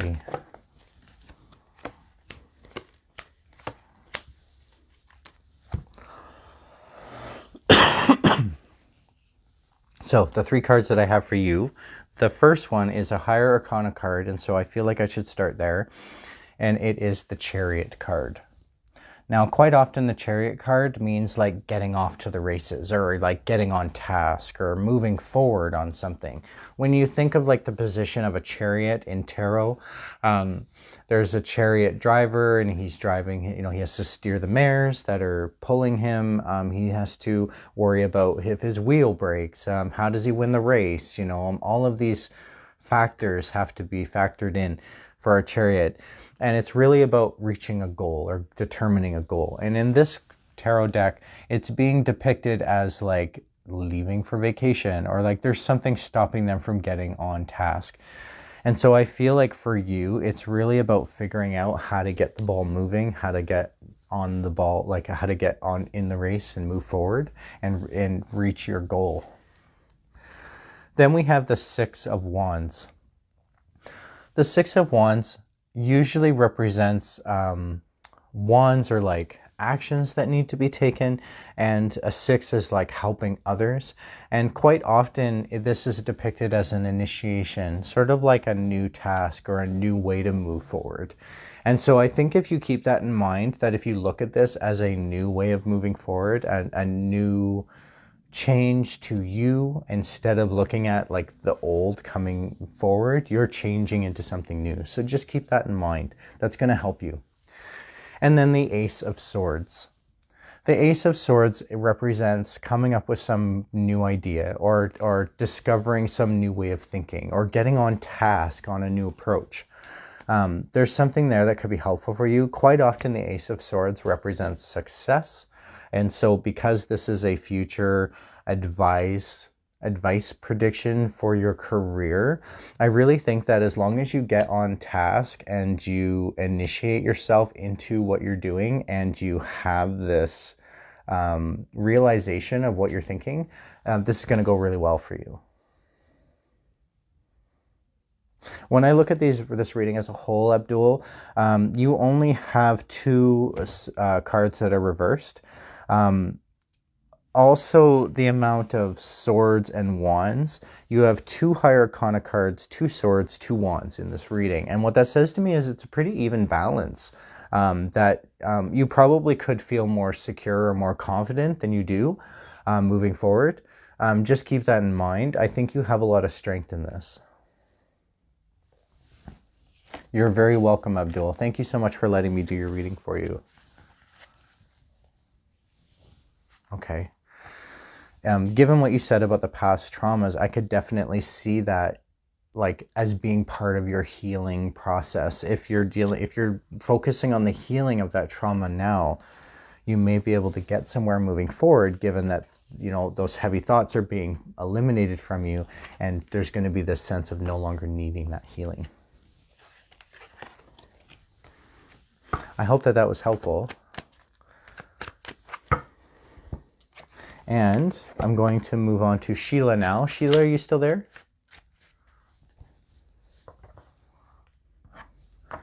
And then after Sheila, I will do Donna, then Mariopia, and then Sheeneen. So if you haven't heard your name, but you've said that you are interested, just please let me know, and I will add you to the list. Or if I can offer you that reading another time that's more convenient, just reach out to me in email. So Sheila, I'm ready to do your reading. I haven't seen your message yet. I hope I'm receiving all the messages. I'm going to start with a one-card impression pull from this deck, and that's just going to tell me where you're at energetically. I love reading. Absolutely, Sheila, I can do that for you. So I'll start with a one-card impression pull from this deck, and then I'll move to my heart chakra deck, where I will pull 3 cards to get a sense of advice for love moving forward. Now, do you have a specific topic or question about a love reading, Sheila, that you'd like me to focus on, or just like love reading in general?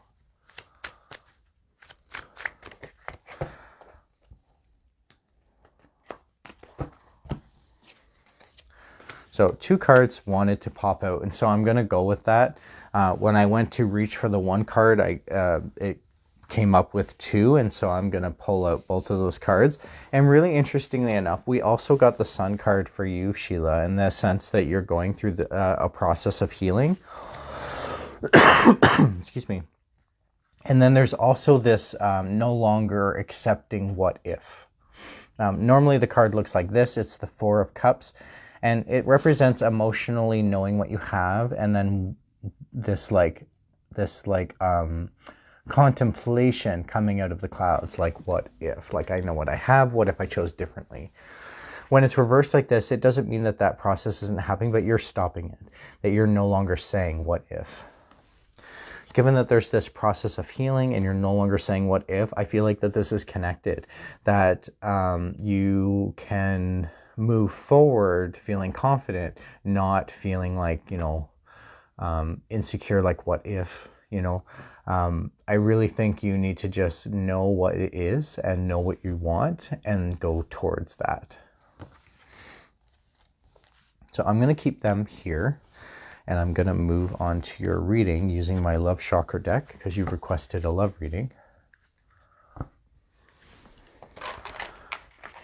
And I'm just going to connect with your energy, Sheila.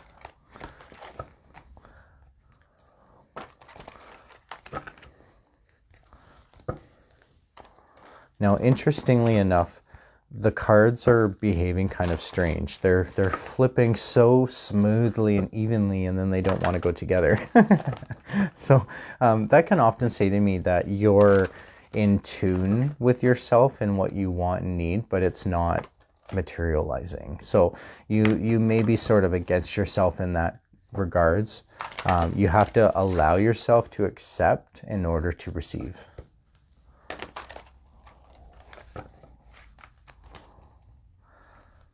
So I'm going to cut the deck 3 times. 2, 3.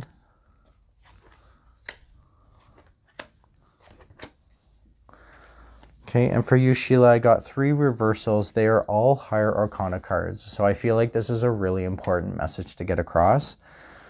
Again, we got the sacral chakra. So this is like your gut feelings, your intuition perhaps, but like what you feel is important to you in your gut. So like, those sort of when you get nervous or when you feel like you're if you're going on stage or something like that, like that's where like that hesitance to move forward because of what you've been through or what you're experiencing. This is reversed, meaning that there could be some sort of imbalance for you in terms of that. Either you may be too adventurous or you may not be going out enough or, getting yourself out there enough. I feel like it's more so that I get this sense of energy that that you hold yourself back possibly, and that could be what this no longer saying what if is about, that you're no longer going to be doing that anymore. The next card that came out is the Master card reversed. What this often details is when someone determines to be the master of their heart, but it doesn't necessarily go that way. So just know that, things can happen unexpectedly. It doesn't have to be negative, but just that sometimes we don't know what to expect. When we try to be the master of our own path, we can direct ourselves in a way that doesn't lead to the goal. So just keep that in mind, that when the card comes out like this, it's really suggesting that you don't need to master this. It's just something that is, and you need to just sort of go with it. And then the last card is reversed as well, but it's the embrace card.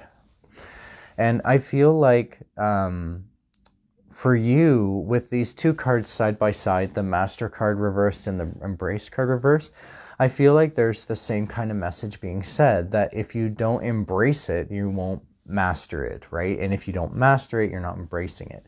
And I feel like that those cards go hand in hand, that a lot of what you may need to do for yourself in terms of love is seeing it for yourself. If you can embrace and master what you feel, you'll be able to make better decisions for yourself, or you'll be able to then know what you want and sort that out more clearly. Does that make sense for you, Sheila? Now, given that this was a love reading, I get the sense that there could be some that you have what it is, what it takes in you. You just need to be confident in that, and I think you just need to to reach in and find that for yourself. These cards are not reversed because it's not there, or that these qualities are missing. Absolutely not. It's because you're not connecting with them inside of you.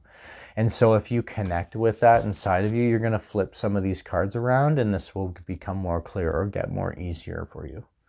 But right now it seems like a difficult choice or a difficult path to take. I'd like to expand a little further on this. I'd like to use my Witch's Wisdom deck for you, Sheila. That may be helpful to just ask for advice to move forward in what we need for ourselves in terms of your reading.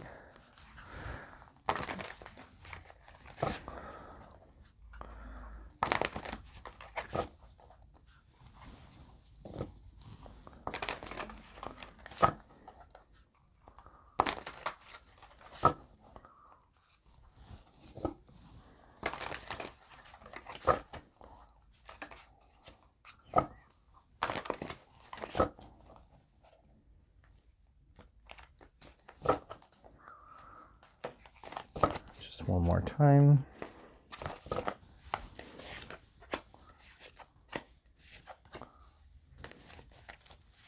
Okay, so the first card that I want to, I'm going to go in the order that it stood out for me as they were flipped out.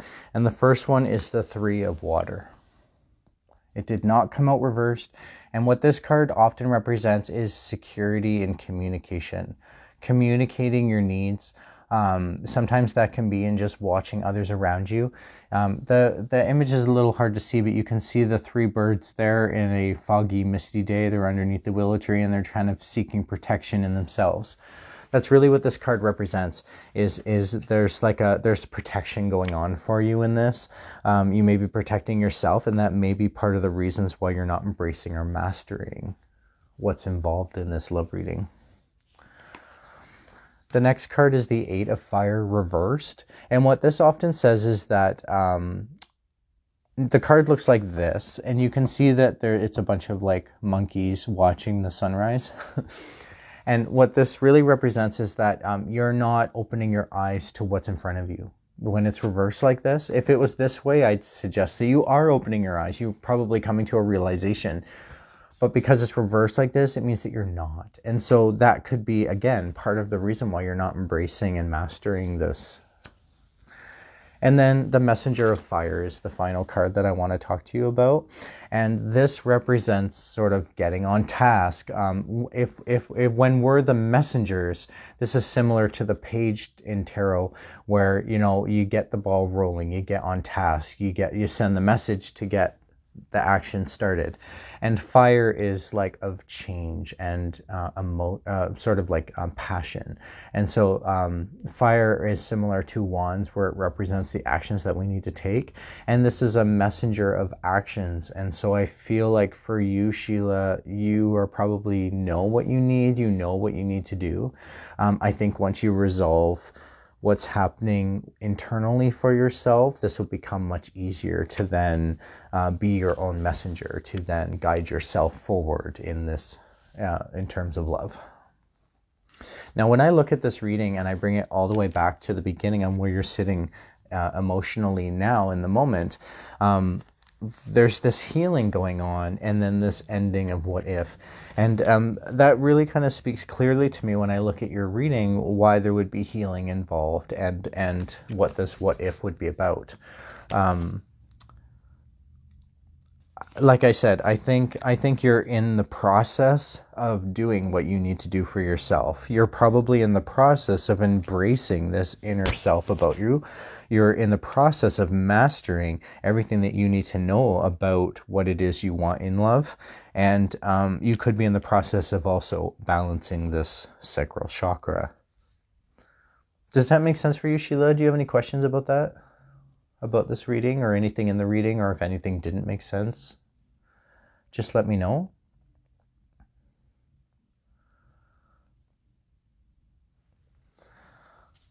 I will just decharge and put the cards away.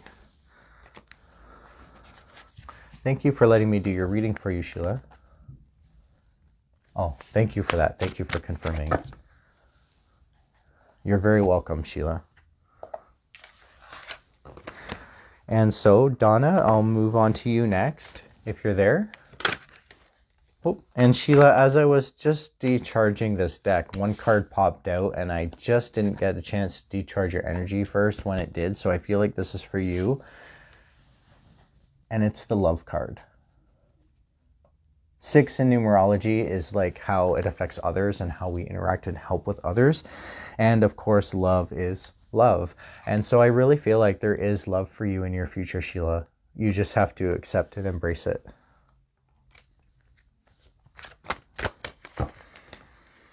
Okay, I'm gonna decharge and thank the cards. And Donna, thank you for letting me know you're there. So Donna, do you have a specific topic or question you'd like me to focus on? I'll start with a 1-card impression pull from this deck, and that's just going to let me know where you're at energetically in the moment. And then depending on your question, I'll move to another deck. I do have all my decks sort of off camera, the ones that I have available to me tonight for giving others readings. They're sort of aligned along the top and aligned along the side here.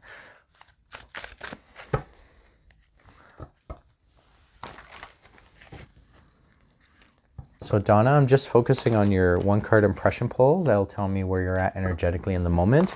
And then I'll move to another deck depending on your question or topic. Just let me know what that question or topic is.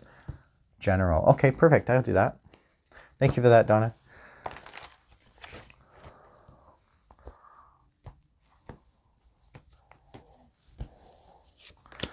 So Donna, for you, I got the 8 of Wands reversed. What this can often mean, Donna, is that there's a lot for you to do. There's a lot for you to take on, and you really have to do it in a specific order. Kind of like a ladder where you take all the steps that you need to get to where you're going. All of these tasks that you have associated for yourself have to be done in a specific order in the right way for you. Let me know if that makes sense or if you resonate with that. And then I'm going to do your general reading with this deck. So I'll do a 3-card pull from this deck, and we'll check out the messages from that. And then if it can be helpful, I'll expand a little further.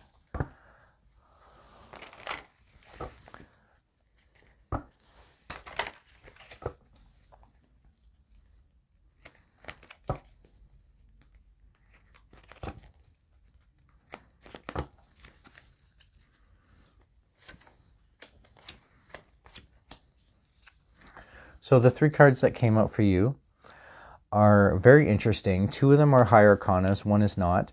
I'm going to start with the not. I feel like that stands out for me, and it's the Ace of Cups reversed. Quite often this can mean, like when the ace looks like this, it can represent like a realization of a new emotion, or determining a new way to feel, or discovering a new way to feel. When it's reversed, it doesn't mean that there isn't that new way to feel to happen, but that you may not be discovering it, or that there's something blocking you from discovering this new way to feel, or getting onto this new way to realize your emotions. The next card is the Temperance card. It's also reversed. And what this card can represent is finding a balance, and that there could be something stopping you from finding a balance, from creating a balance. Quite often that balance can be like something negative into something positive, perhaps, or finding the right balance in a situation. And so I feel like for you, that's been a struggle. And then the Justice card reversed. So there could be something making you feel like something is not in your favor, or there could be something that makes you feel like is unfair, or that could be unjust for you. Let me know how that feels for you, Donna. When I look at these 3 cards as a whole, I see this as being a very difficult path. I see this as being like a hard path to walk, especially when all 3 cards are reversed. We're talking about like being prevented from realizing some new emotion, not being able to create a balance in your situation, and then feeling like it's not very fair, that you're being almost like it's working against you somehow. And when I bring that back to where you are energetically in the moment, with all of these things that have to be done in the right order, it just must be overwhelming, or it must feel like for you that it may feel like it's never ending, or that I get this feeling of like it's just on and on and on. You know, you complete a couple steps and new steps get added on, and you just think like it never ends. Let me know if that makes sense to you, Donna. I'm wondering if it would be helpful to do to extend on this a little further, given that this is a really challenging path to be on, and it just seems, like I said, it just seems overwhelming, that I'm gonna pull a card from my Sacred Destiny deck. This is my Sacred Destiny deck. It works really well at narrowing in on the portion of life path that we're walking, and I think that may be helpful for you, given that all this is going on. Quite often when we look at the portion of life path that we're on, we can then understand more clearly maybe why all this is happening, right? I think that might be helpful. Oh, hi, Aletha. How are you? Good to see you. Thank you for joining.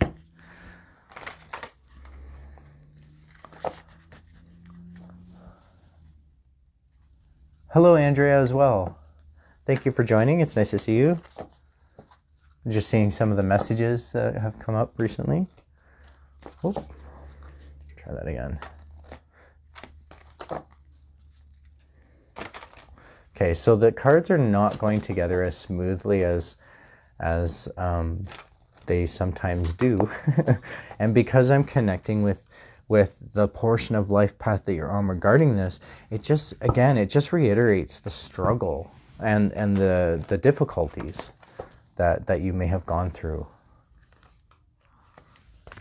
Oh, I see your message there, Donna. It's absolutely overwhelming. So I can understand that, given the way that your cards have come out. Absolutely.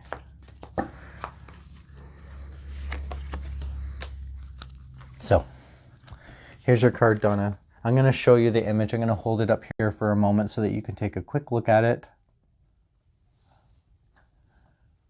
I like to show the image very clearly as I can before I talk about it. Quite often when I use this deck, people say to me, oh, I dreamt that, or that means something else, or I have a tattoo of that, or like something usually stands out in the image for you. So just let me know if there's anything that stands out for you. But what the card really represents is healing chaos. As you can see, the tornado is whipping up a bunch of butterflies. And it's like finding healing to the chaotic situation that you're in. And I feel like that this is part of the life path that you're on, that it may make sense that in a previous life, you may have gone through a whole bunch of turmoil and chaos and you weren't able to heal from it. And so in this life, you're here to learn how to heal from the chaos that happens. And so in order to learn to heal from it, you have to go through it. And it seems to me that the portion of life path that you're on is to heal from the chaos. So the chaos is not necessarily the focus for you. It's more like the objective or the tool that's going to bring you the healing. Does that make sense for you, Donna? I know that may not be very comforting to think that you have to go through such negative stuff to find positive, but given that that's the card that came out and you have this Temperance card on the table, that just speaks to that balancing of turning this negative chaos into a positive healing. Do you have any other questions about that? Just let me know. I'm going to just put the cards away and thank them, decharge them and thank them. And then I will move on to Mariapia. Am I pronouncing your name right, Mariapia? Can you let me know? And let me know if you're still there so that I can give you your reading. And if you could let me know what kind of reading you'd like, if you have a specific question or topic you'd like me to focus on. That's awesome, Donna. Thank you for that feedback.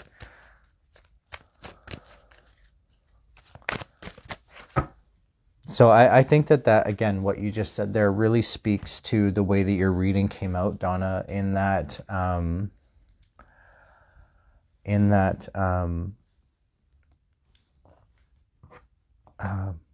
that healing that's going on, and that even though it feels chaotic for you, there's always the positive and an inner peace most of the time for you. And so that just speaks to me of what you're here to learn. You're here to learn more about the healing that's involved with the situations rather than learning from the turmoil and the chaos.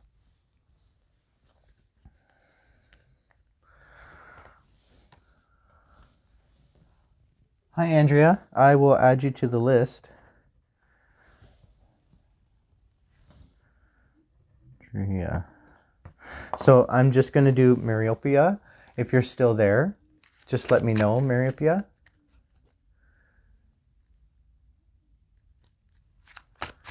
And then I will do Shanine, and then I'll do Andrea. So just let me know that you're still there, Mariopia.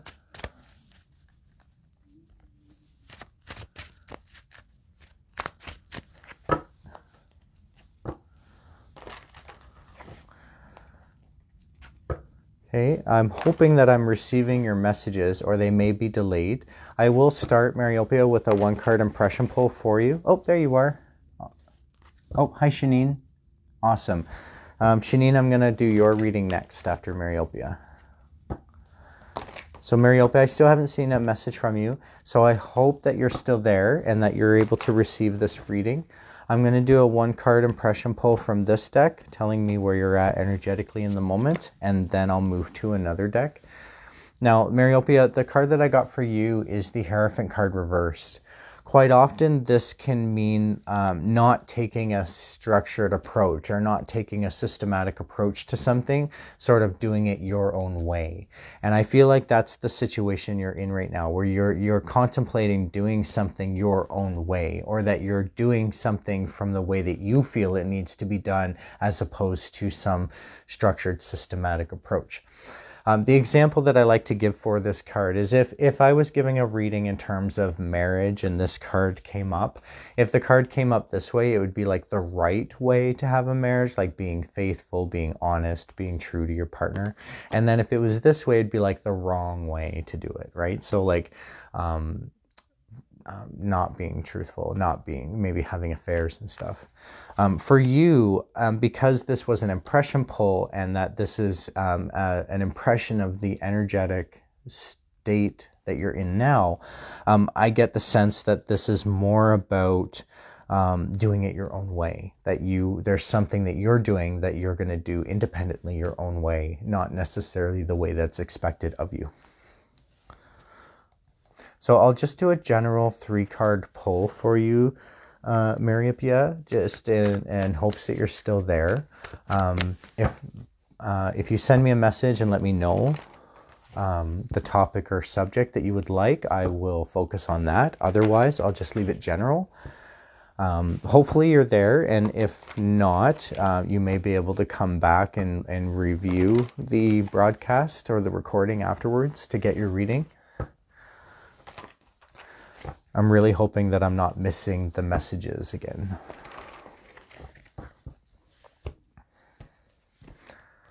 So I feel like this is in the right order.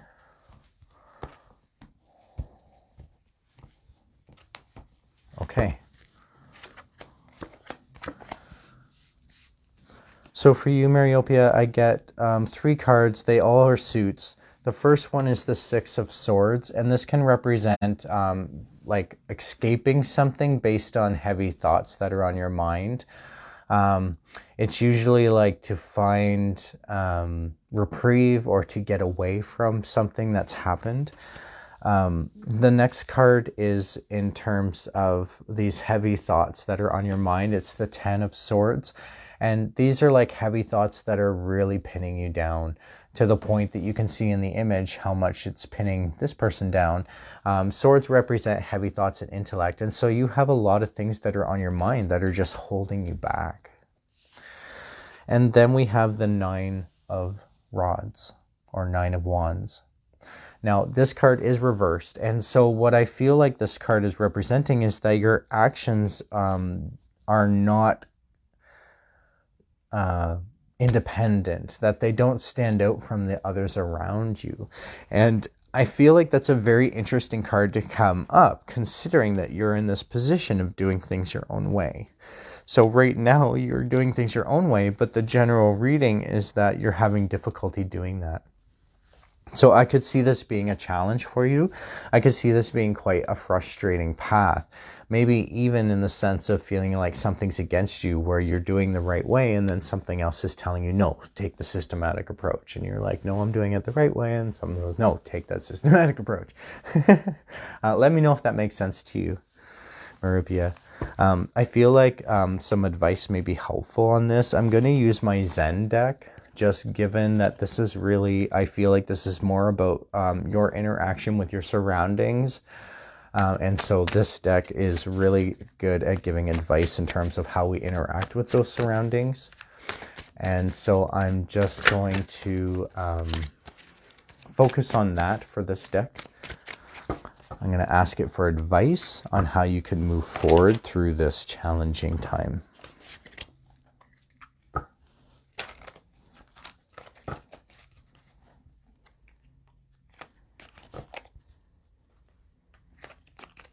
Two, three.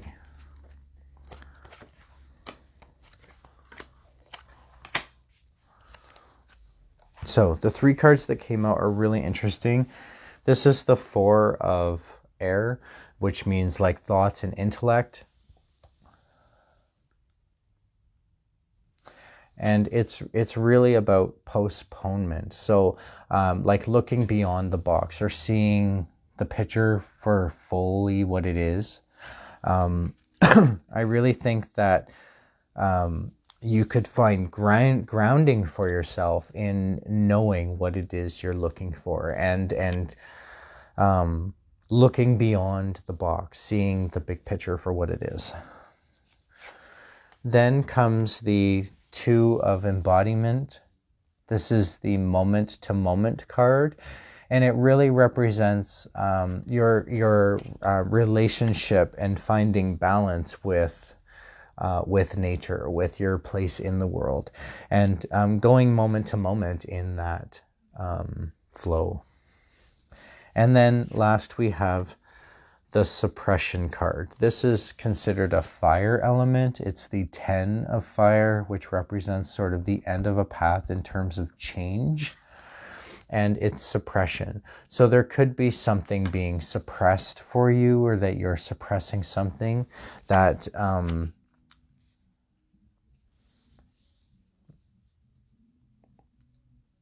I really get the sense that this is more about your spiritual development than anything else. But that suppression is really going to hold you back until you sort out what those issues are for yourself. I really see confirmation in these 2 readings together, or in this transdimensional reading, where you know, the heavy thoughts that are holding you back in this suppression, finding your own way and living moment to moment, and then escaping something, whereas looking at the big picture. I think that these cards really go hand in hand as an affirmation or confirmation to what you're going through. This cannot be an easy journey. Even though most of your cards are upright, the messages that come from them are not as positive as you would think from an upright card.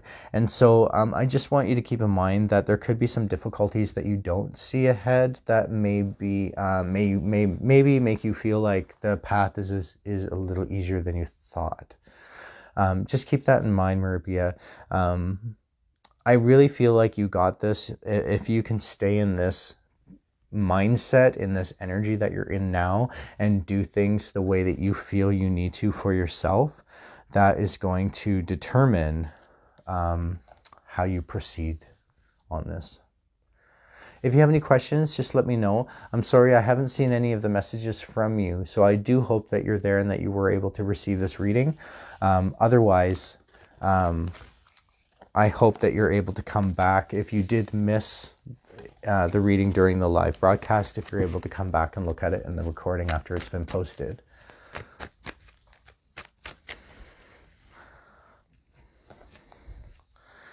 Okay. And so I have Shanine next. Hi, Shanine. Thank you for waiting. I really appreciate your patience. I know that some people have been waiting quite a bit. I did 1, 2, 3, 4, 5, 6, 7, 8. I'll do 9 free readings tonight after I'm done. So that I feel pretty good about that. So Shanine, I see that you're still there. I'm going to start with your 1-card impression pull from this deck, and that's going to tell me where you're sitting energetically. And then I'm going to move to another deck to focus on your topic or question. So if you could let me know what your topic or question is that you want me to focus on, or I can leave it general. Because quite often, as I've explained already earlier tonight, quite often when readings are left general, tarot gives you the messages that need to be received anyways. So it's sometimes nice to refine the reading a little bit by giving a topic or question. Otherwise, it can just be left general to see what comes up. So Shanine, if you have a topic or question, just let me know. General. Okay, thank you. I just saw that pop up. Okay, so I'll start with your 1-card impression pull.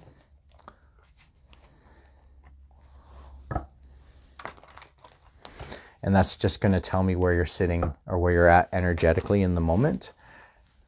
I feel like I should stop, so I'm going to follow that.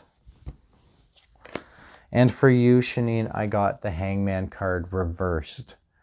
So quite often when it's reversed like this, it can often mean that someone feels stuck, or that someone feels almost trapped in a situation, or that they don't know how to proceed forward.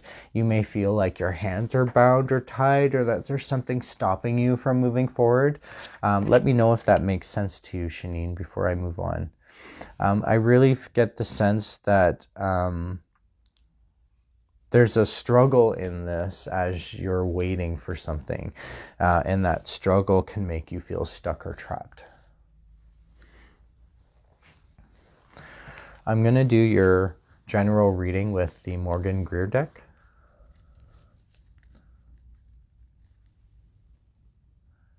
Okay, you may want to keep that in mind moving forward. If the cards are saying you're currently in a position where you feel stuck and you don't feel stuck, there could be something happening around you that you may have to get past. Or you may have avoided that feeling of being stuck. So just keep that in mind. I don't know why my lights turned off suddenly. Hey Google, turn the lights back on. There we go. Sorry about that. Oh, okay, Shanine, that kind of makes sense. If you're feeling you're on holiday from work and you don't want to go back, that might be where you're feeling like there's this stuck. If you're not wanting to go back, if that's something that makes you feel trapped, I could definitely see how that could be associated there. Hi Melanie, thanks for your message. Yay, you can hear me this time. That's awesome. I did get a new microphone. Maybe that's helped.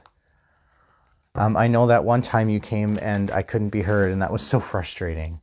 I'm really sorry about that, but I'm so glad you can hear me tonight. Thank you for coming, Melanie. It's nice to see you.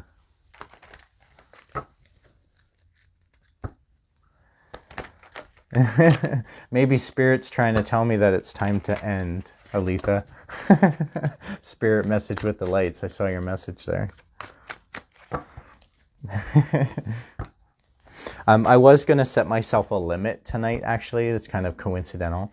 I was going to say to myself, well, I'm going to set my limit to only so many free readings at a time. But I figured, you know what? If people have come to the broadcast to receive a free reading, I'm going to give them a free reading.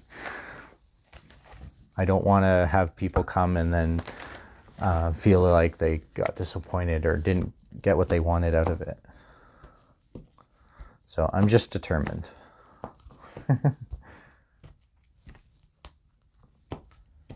Yes, absolutely.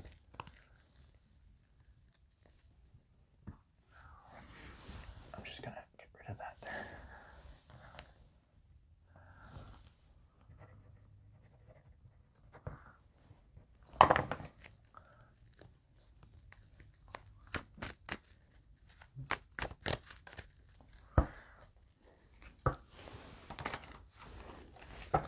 Okay, Shanine, I feel like I need to shuffle these cards extra for you.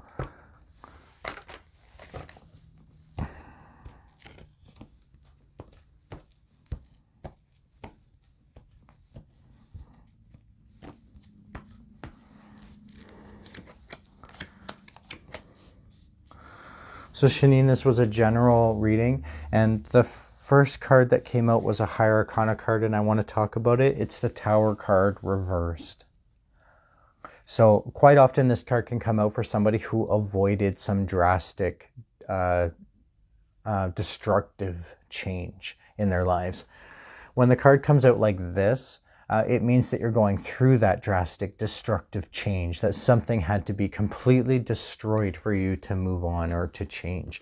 When it's reversed like this, it means that you may have prevented that or you avoided it somehow. So there was this destructive change that you were nearing or leaning towards that you were able to avoid or not go through, or you've already gone through it and it's ending. I do get the sense more that this is more about avoiding the destructive change. Let me know if that makes sense for you, okay, Shanine? The next card that came out is the 10 of Pentacles, and this is about our connection with heritage. This is a connection with family. It may have something to do with your family connections or heritage or an inheritance, perhaps, but definitely a connection with your family. And then the 5 of Swords reversed. Quite often this card can come out for somebody who has avoided a no-win situation. When the card comes out like this, it can mean that there was a battle that was won but wasn't victorious.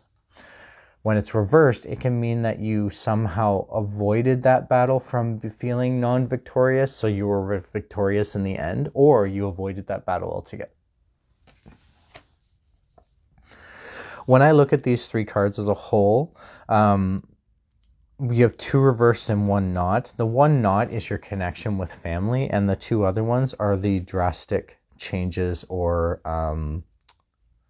confrontation that are reversed. And so I feel like these 2 go together, that there was this confrontation that caused a drastic change that you've avoided.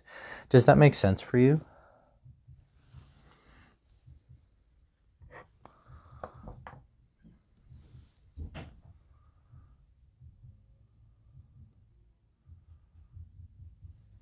I'm just going to see, a whole bunch of messages just came up, and I'm going to see if I didn't miss anything.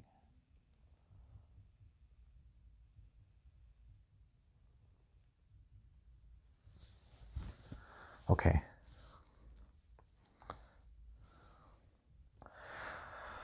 I'm going to expand on this reading a little further.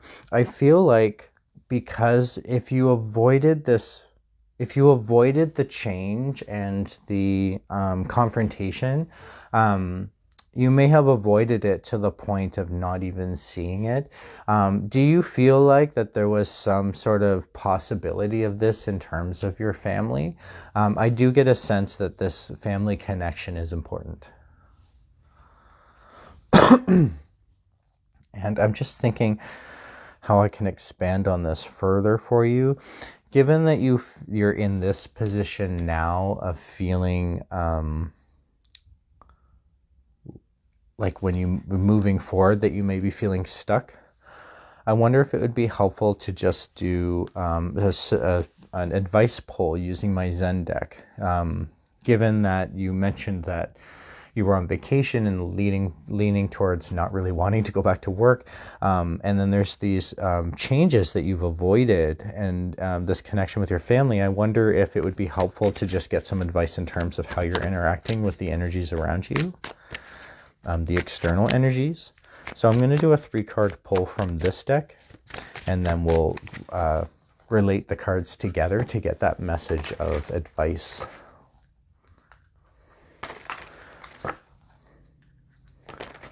Now, when I shuffle this deck and connect with your energy, Shanine, it's like flowing, and it's so like just smooth and together. Oh, until now, it's so smooth, and it felt so smooth and together. I really feel like that's good. Like that's a good feeling for an advice pull.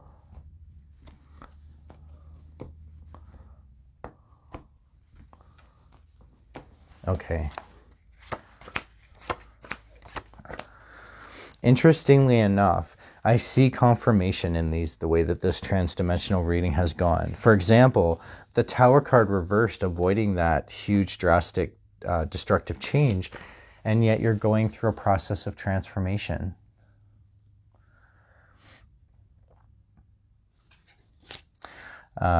This is a higher arcana card in this tarot deck, and it's the 13th higher arcana card. It can often represent sort of when something has to end for something new to begin, that drastic change to go through. I feel like that's involved in that even though you've avoided this destructive change, you're still going through this transformation. This was an advice pull to move forward. So it could be advising you to look at it like a transformation. The next card that came out is playfulness. This is a fire card, and so it really represents the actions that you're taking.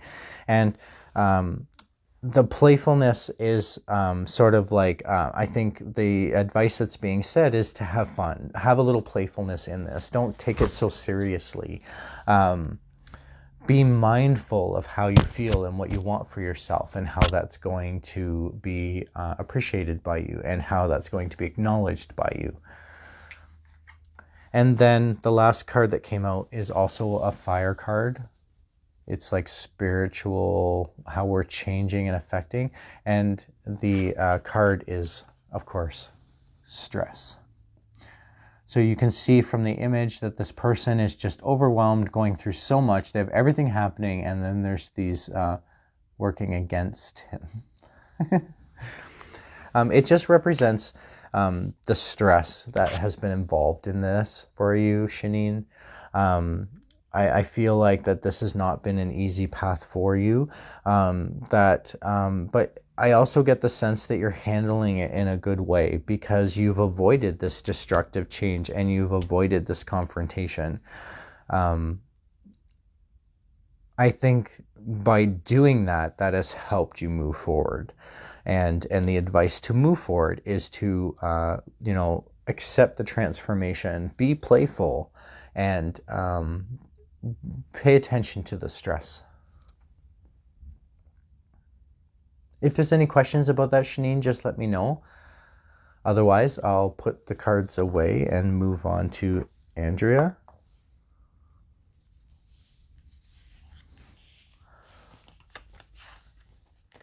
I hope that was helpful, Shanine. I feel like that reading didn't quite give an absolute answer. There seemed to be a lot that was going on.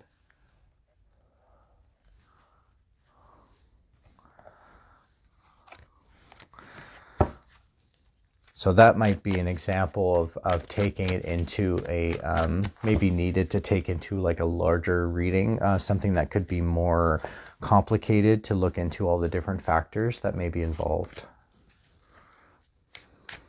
Okay, Andrea, thank you for letting me know you're there. I see your message. I'm going to start with a 1-card impression pull from this deck, and then if you could let me know if you have a question or a topic you'd like me to focus on for your reading, I will do that after the impression pull.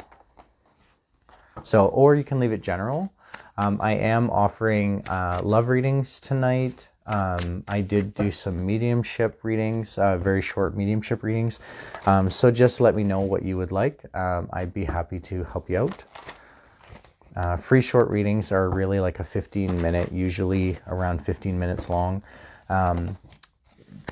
I like to try and base the readings on the spreads that I use. So I do know some spreads that take 15 minutes. I do know some spreads that take 30 minutes for me to do, and I do know some spreads that take longer than that, like 45 minutes to an hour to get through because they're so complicated. And so what I'm offering tonight is just a single short reading for anyone who's interested.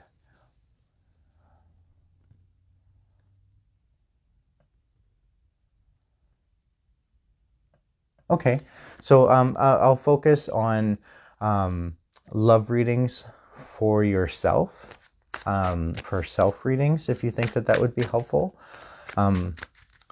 First, I'll do your impression pull. Let me know if that sounds interesting to you, if you'd like to proceed with that. Okay, Andrea?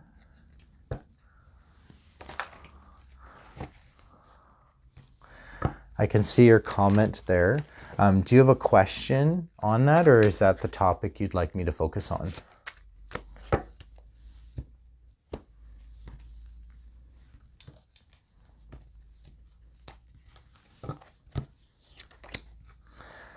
So for you, Andrea, I get the Devil card. Now, don't fret. The Devil card does not mean like the Christian devil, or it doesn't mean evil. What it really means is that you're up against an adversary.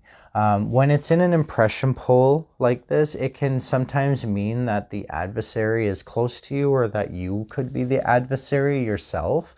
So someone who like works against your own.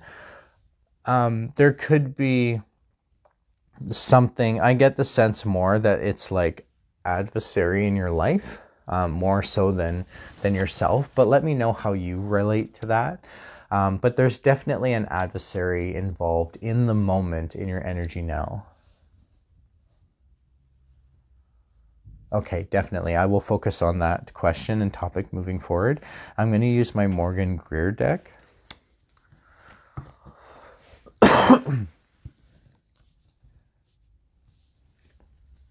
I'm going to focus on the Morgan Greer deck, and then I will move to probably the Heart Chakra deck to expand on the reading further.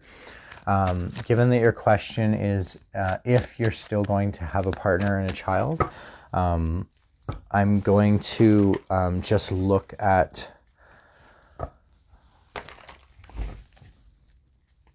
I wonder if it would be more helpful for you, Andrea, to do a dilemma spread. It sounds like it's more of a challenge or a dilemma that you're facing. And so I'm going to do it from that regards. Hi, Maripia. Thank you for joining. I did go through with your reading previously. So after I do this broadcast, I'm going to be posting it online. And if you missed the reading that I did for you, please feel free to look back at the broadcast, and you can look at the reading that I did. I just did a general reading for you because I didn't get a response from you. Sorry that I missed you. But I did do a reading for you. So when this broadcast has ended, it'll take me about probably an hour or so to post it online. So just check my website, maybe check it in the morning tomorrow if it doesn't appear tonight, and you should be able to look at your reading.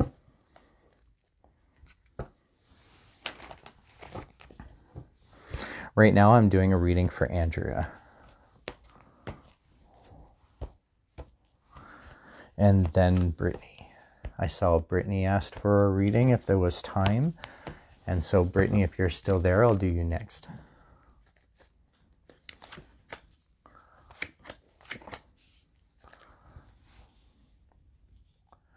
So Andrea, this is for you. And the first card that came out is a higher arcana card, and it's the Fool card reversed. Now, quite often the Fool card can represent, when it looks this way, it represents that you know exactly what you're doing, but to everyone else, it appears like you're the fool. Like you look like you don't know what you're doing, when internally, you know exactly what you're doing. When it's reversed like this, it's kind of the other way around.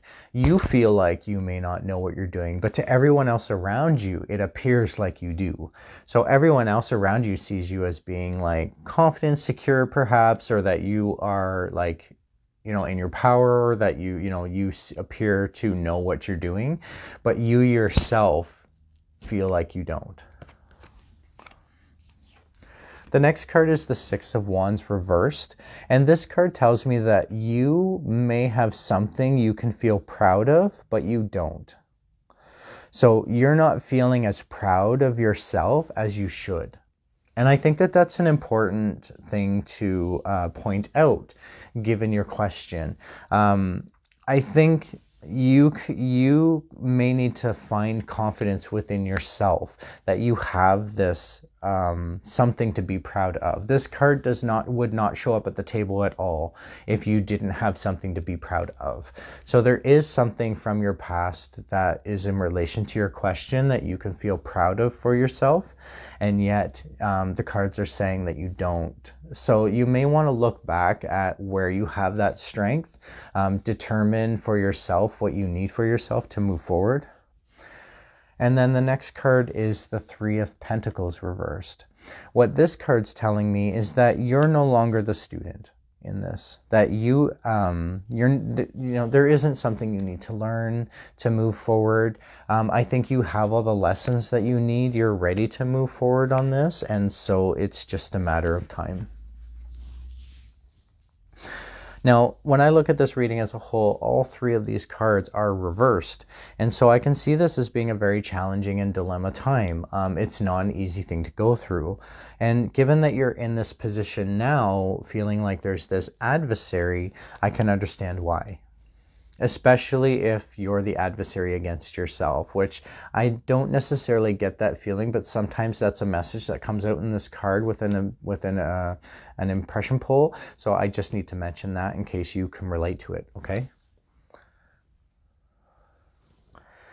I'm going to extend on this reading a little further.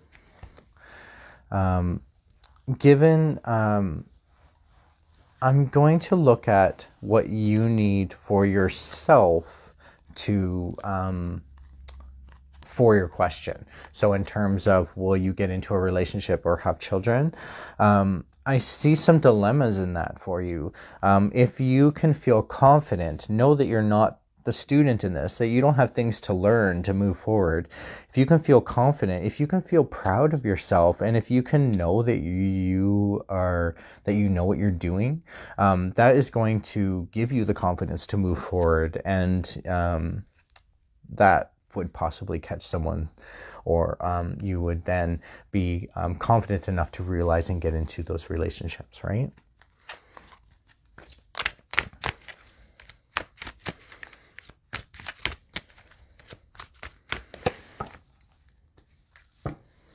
So I'm just focusing on your initial question and then asking these cards for advice to move forward on that.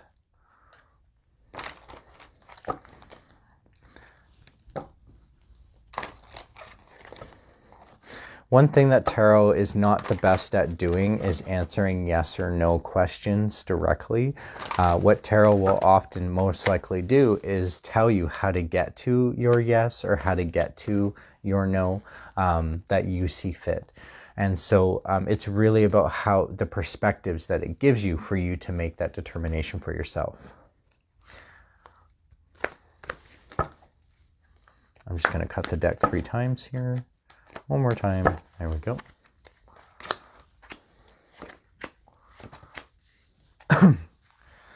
Okay.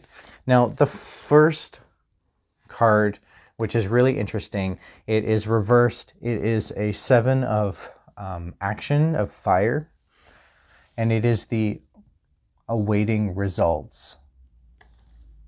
Now, the awaiting results page, when it's or card, when it's reversed like this, it can mean that you shouldn't be awaiting results. I think there's something that you need to do to move forward. You can't just sit back and wait for it to happen. If the card came out this way, where it wasn't reversed, I would suggest that this is just going to come to you, that you just need to wait for your results. When it's reversed, it's telling me that no, you don't need to wait for your results. You need to do something. You need to get out there or put yourself out there or meet people. The next card that comes out is an intellect card. It's a 7 of intellect, and interestingly enough, you have 2 7s side by side. So this is about spiritual strength and growth and development, okay? And it's really about seeking the truth. And I get the sense that this is really about seeking the truth within yourself, what it is that you want, what it is that you need, what it is that you prefer and are looking for. Knowing that truth is going to help you move forward. And then the last one is the 4 of intellect, which is joy and stability. So finding that joy and stability in your life is going to help you to move forward. I do see actually confirmation in this, because if you know you're no longer the student, you're going to see the truth. If you feel proud of yourself, you're going to sit in that joy and stability. If you can believe in yourself, you're no longer going to be waiting for those results. The results will come to you. I really think that what this is really saying is that you need to work on something within you to move forward. It almost confirms for me that you may be the adversary. I do get a sense that this adversary comes from an external factor, but given that that is a possible message from the cards and the way that this reading has gone, I'm wondering more and more if the adversary is really just you against yourself, that if you had more confidence to move forward, or if you had more more believing in your strengths to move forward, that this would be a much easier path to walk. Does that make sense for you, Andrea? Let me know, or if you have any other questions. I'm just going to put the cards away, thank them, and decharge the cards.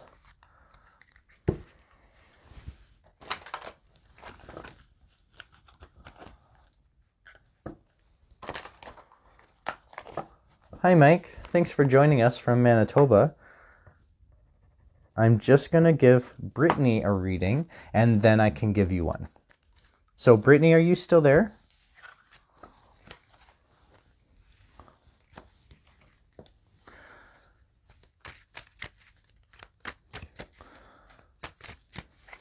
I'm just decharging and thanking the decks that I've used so far. And then, Brittany, if you want to let me know if you're still there, I'll do your reading next, and then I'll move on to Mike.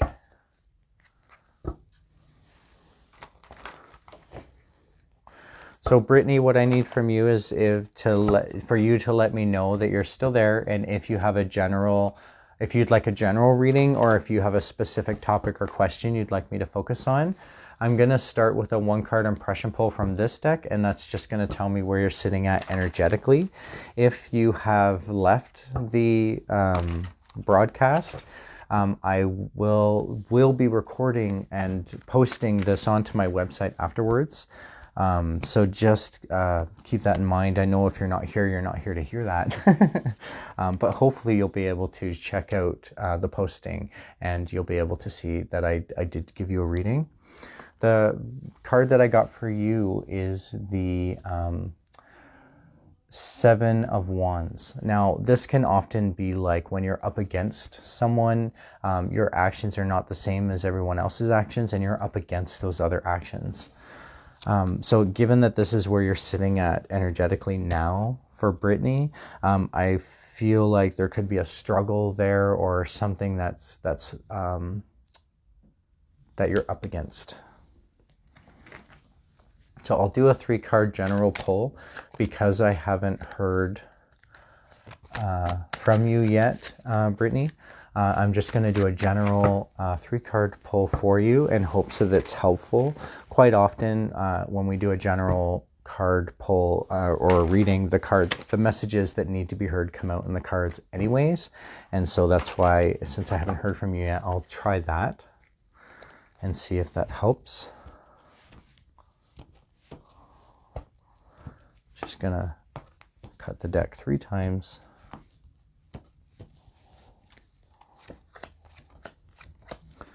So for you, Brittany, I got the 8 of Wands reversed.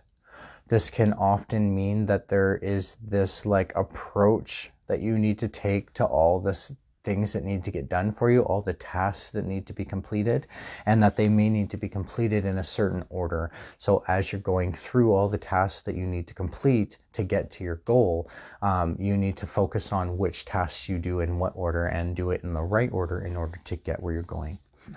Now, the next card is a higher arcana card. It is the Emperor card. And this card can mean one of 2 things in a reading when it comes out like this, in this kind of reading. It can mean either that you're stepping into some new responsibility. You're sitting in the throne of the Emperor. And so you're accepting this new responsibility on yourself.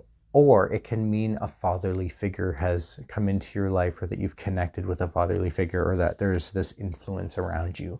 So I'll leave it up to you how you associate with that message. But I do believe that it's one or the other, and that there is a little bit of a mix between those 2 messages. And then you got the Death card reversed. Now, don't fret. When the Death card appears on the table, it doesn't mean like mortality, death. What it means is that something needs to change in order for something to begin. And when it's reversed like this, it can mean that that change was either avoided or already gone through. So I feel like for you, you possibly have avoided this drastic ending of something for something new to begin.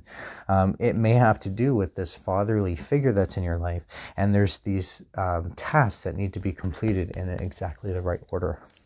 Now, when I look at this reading as a whole, 2 higher arcana cards and 1 not. The higher arcana cards are positive and reversed, which says to me as well that this is like a choice that you've made that could have went either way. So just know that I feel like in this reading, it's telling me that you made the right choice for yourself. And when I relate all this back to where you're sitting energetically in the moment, there's this, your actions are up against everyone else's actions, and that your actions are different from others. That I really feel like as long as you do these actions in the right order that you need to, this is going to pan out. I know that I haven't received a response from you, Brittany, so you may have missed this reading being given to you. So I really hope that you're able to catch the broadcast when it's posted online, and that you're able to get the reading results. I do think that this may be helpful for you.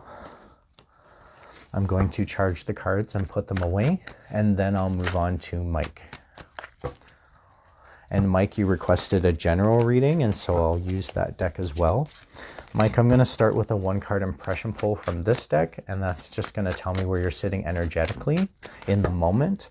And then I'll do your general reading with this deck, and that's when I'll focus on your topic or question, which was do general reading, and then we'll look back and see how that compares to where you're sitting at now to how the reading goes. So I'm just connecting with your energy, Mike.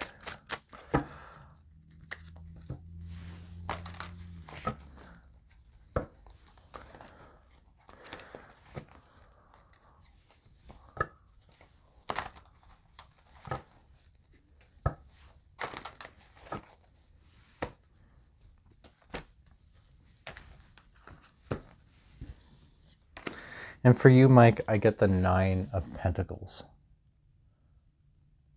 What this card represents for me is that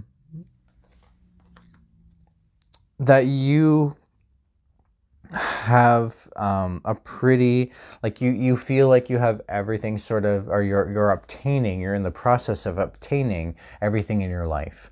that, you know, when you look at the image of the card, this person's in their fancy gown, they're in their fancy yard or garden, they have their exotic pet, you know, it's really like they have everything they wanted in their life, or they have what they need in their life. And I feel like that's where you're sitting, that you have this sort of feeling of having like this life of being set up for you, or that you've set up a life for yourself. Let me know how that feels for you, Mike. And I'm just going to focus on your general reading moving forward. I'll do a 3-card pull from this deck. And then if I feel helpful, that it would be helpful, I'll extend on the reading further. Feel like I should stop, so I'm going to start cutting. Cut the deck one more time.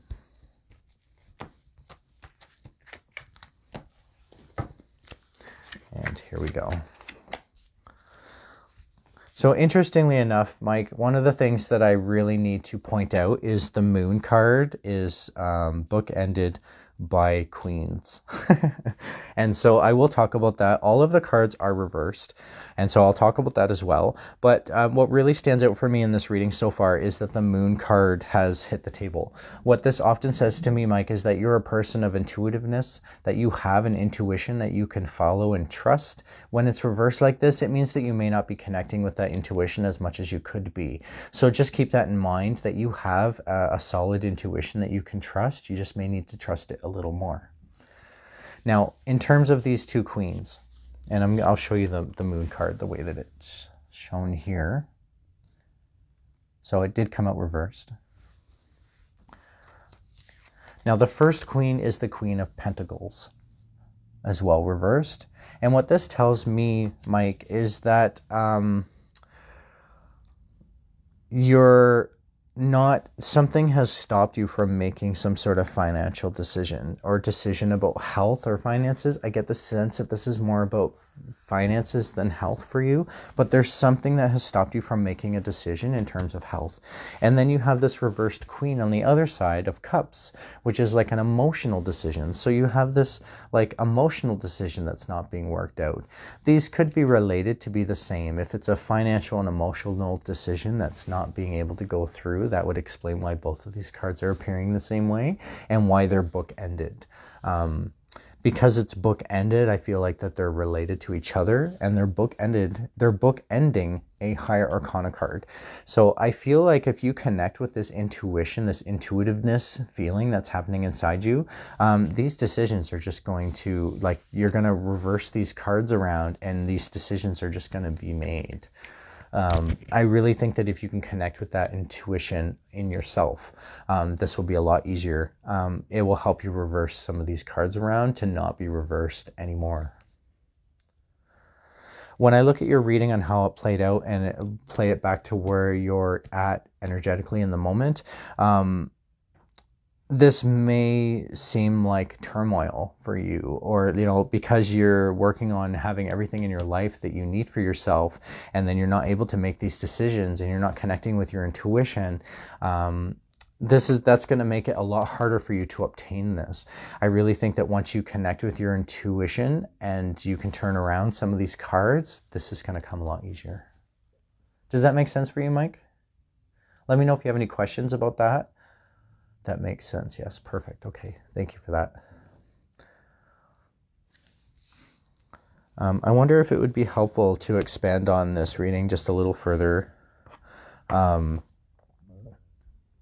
Maybe some advice for what you need to move forward. Because I'm going to use the Zen deck again, just because I feel like with these decisions not being made, it's more like an energetic influence of your surroundings.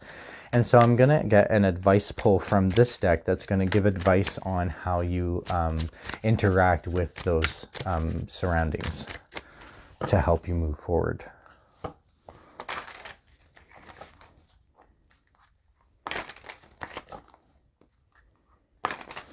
And just by the flowing of the cards, the way that the cards are coming together, until I mention it, There we go.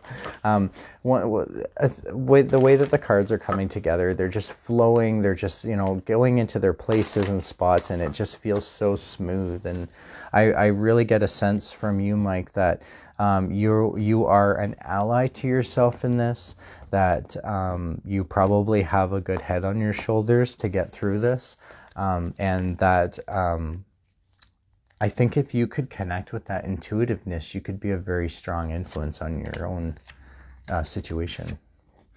So interestingly enough, we have 3 cards that came out, and I find this fascinating. I think that there are some confirmations in this. The first card that came out is a Higher Arcana card. They're actually all Higher Arcana cards. So these are really important messages to move forward with in your advice. The first one is the Breakthrough card. This is like making a complete breakthrough. So if you're obtaining a goal and there's a wall in your way, you're going to smash through that wall. So just know that as long as you go through this confidently and securely. You also got the Stress card. So this is not going to be, even though there's a breakthrough, it's not going to be smooth sailing. There's going to be those decisions to be made that you can see aren't being made yet. There's going to be stress involved. So just keep that in mind moving forward in this path. And then the last one is the Lover's card. So the advice moving forward, if the Lover's card shows up in an advice spread, it can often mean that you could reach out to someone that is loving or caring in your life to help you with making these decisions, or obtaining what you want in your life. If you can work on that intuition and work out this stress that's happening and complete this breakthrough, I feel like that's just gonna come. Like you're gonna connect with this, and it's just going to all fit together.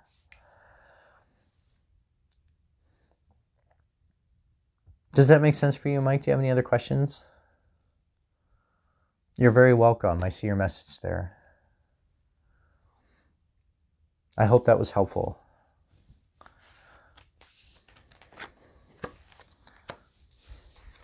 So thank you so much for letting me do your reading for you, Mike. You're very welcome.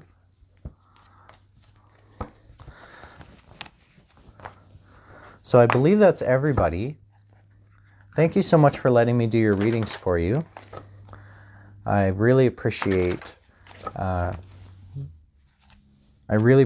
having the option of doing these live events. I am doing them monthly. I've been doing them monthly for the past year now. And so my next live event is going to be on March 14th, which is a Tuesday. It usually starts around 8 o'clock.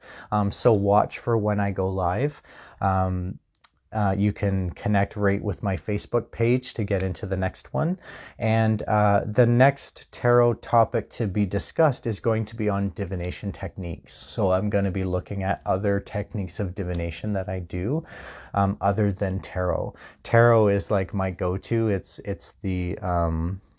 It's my love for divination, but I also do other forms of divination. I can do palm readings, I can do tea leaf readings, I can do pendulums or witten sticks or dowsing rods, or I also do rune castings and charm castings. So there's many different options of divination that I'd like to share, and I think it would be interesting to get into a topic about that and how they're similar to tarot, and how tarot is used for divination as well in similar ways to other forms. So I think that would be a really interesting topic. So that's going to be the tarot topic next time in March. Please feel free to join me. Again, it'll be Tuesday, March 14th at 8 p.m. You can always watch my website at staffordtarot.com for all the event announcements. I do announce when these events happen, as well as my moon pulls, card oracle pulls, as well as if I'm involved in any workshops or festivals or events that are happening or in-person readings. Just keep watch for my website, and all the information's there. And if anyone is interested in doing your own readings, please feel free to reach out for me if you have any questions. My website, as I mentioned earlier in the broadcast, it offers a lot of information about learning tarot for yourself, for doing self-readings. And so just check it out. There's a blog section there, and you can change the category to suit what you're looking for. So there's reading tips, there's suggestions, there's shadow work exercises, there's lessons that you can look at, videos, and I also offer a workshop on how to learn to do self-readings for yourself. The workshop is really intended for people who have trouble memorizing all of the cards' meanings from a book. If that sounds like you, then this workshop is for you, because in the workshop I also teach an activity that helps you create associations with the cards. When I do the activity, when I learned to do my own readings this way, when I learned the associations for the cards and then went back to the meanings from the book that came with the cards, they were really close to each other. And so I really appreciated a form that didn't involve like memorizing all the different meanings.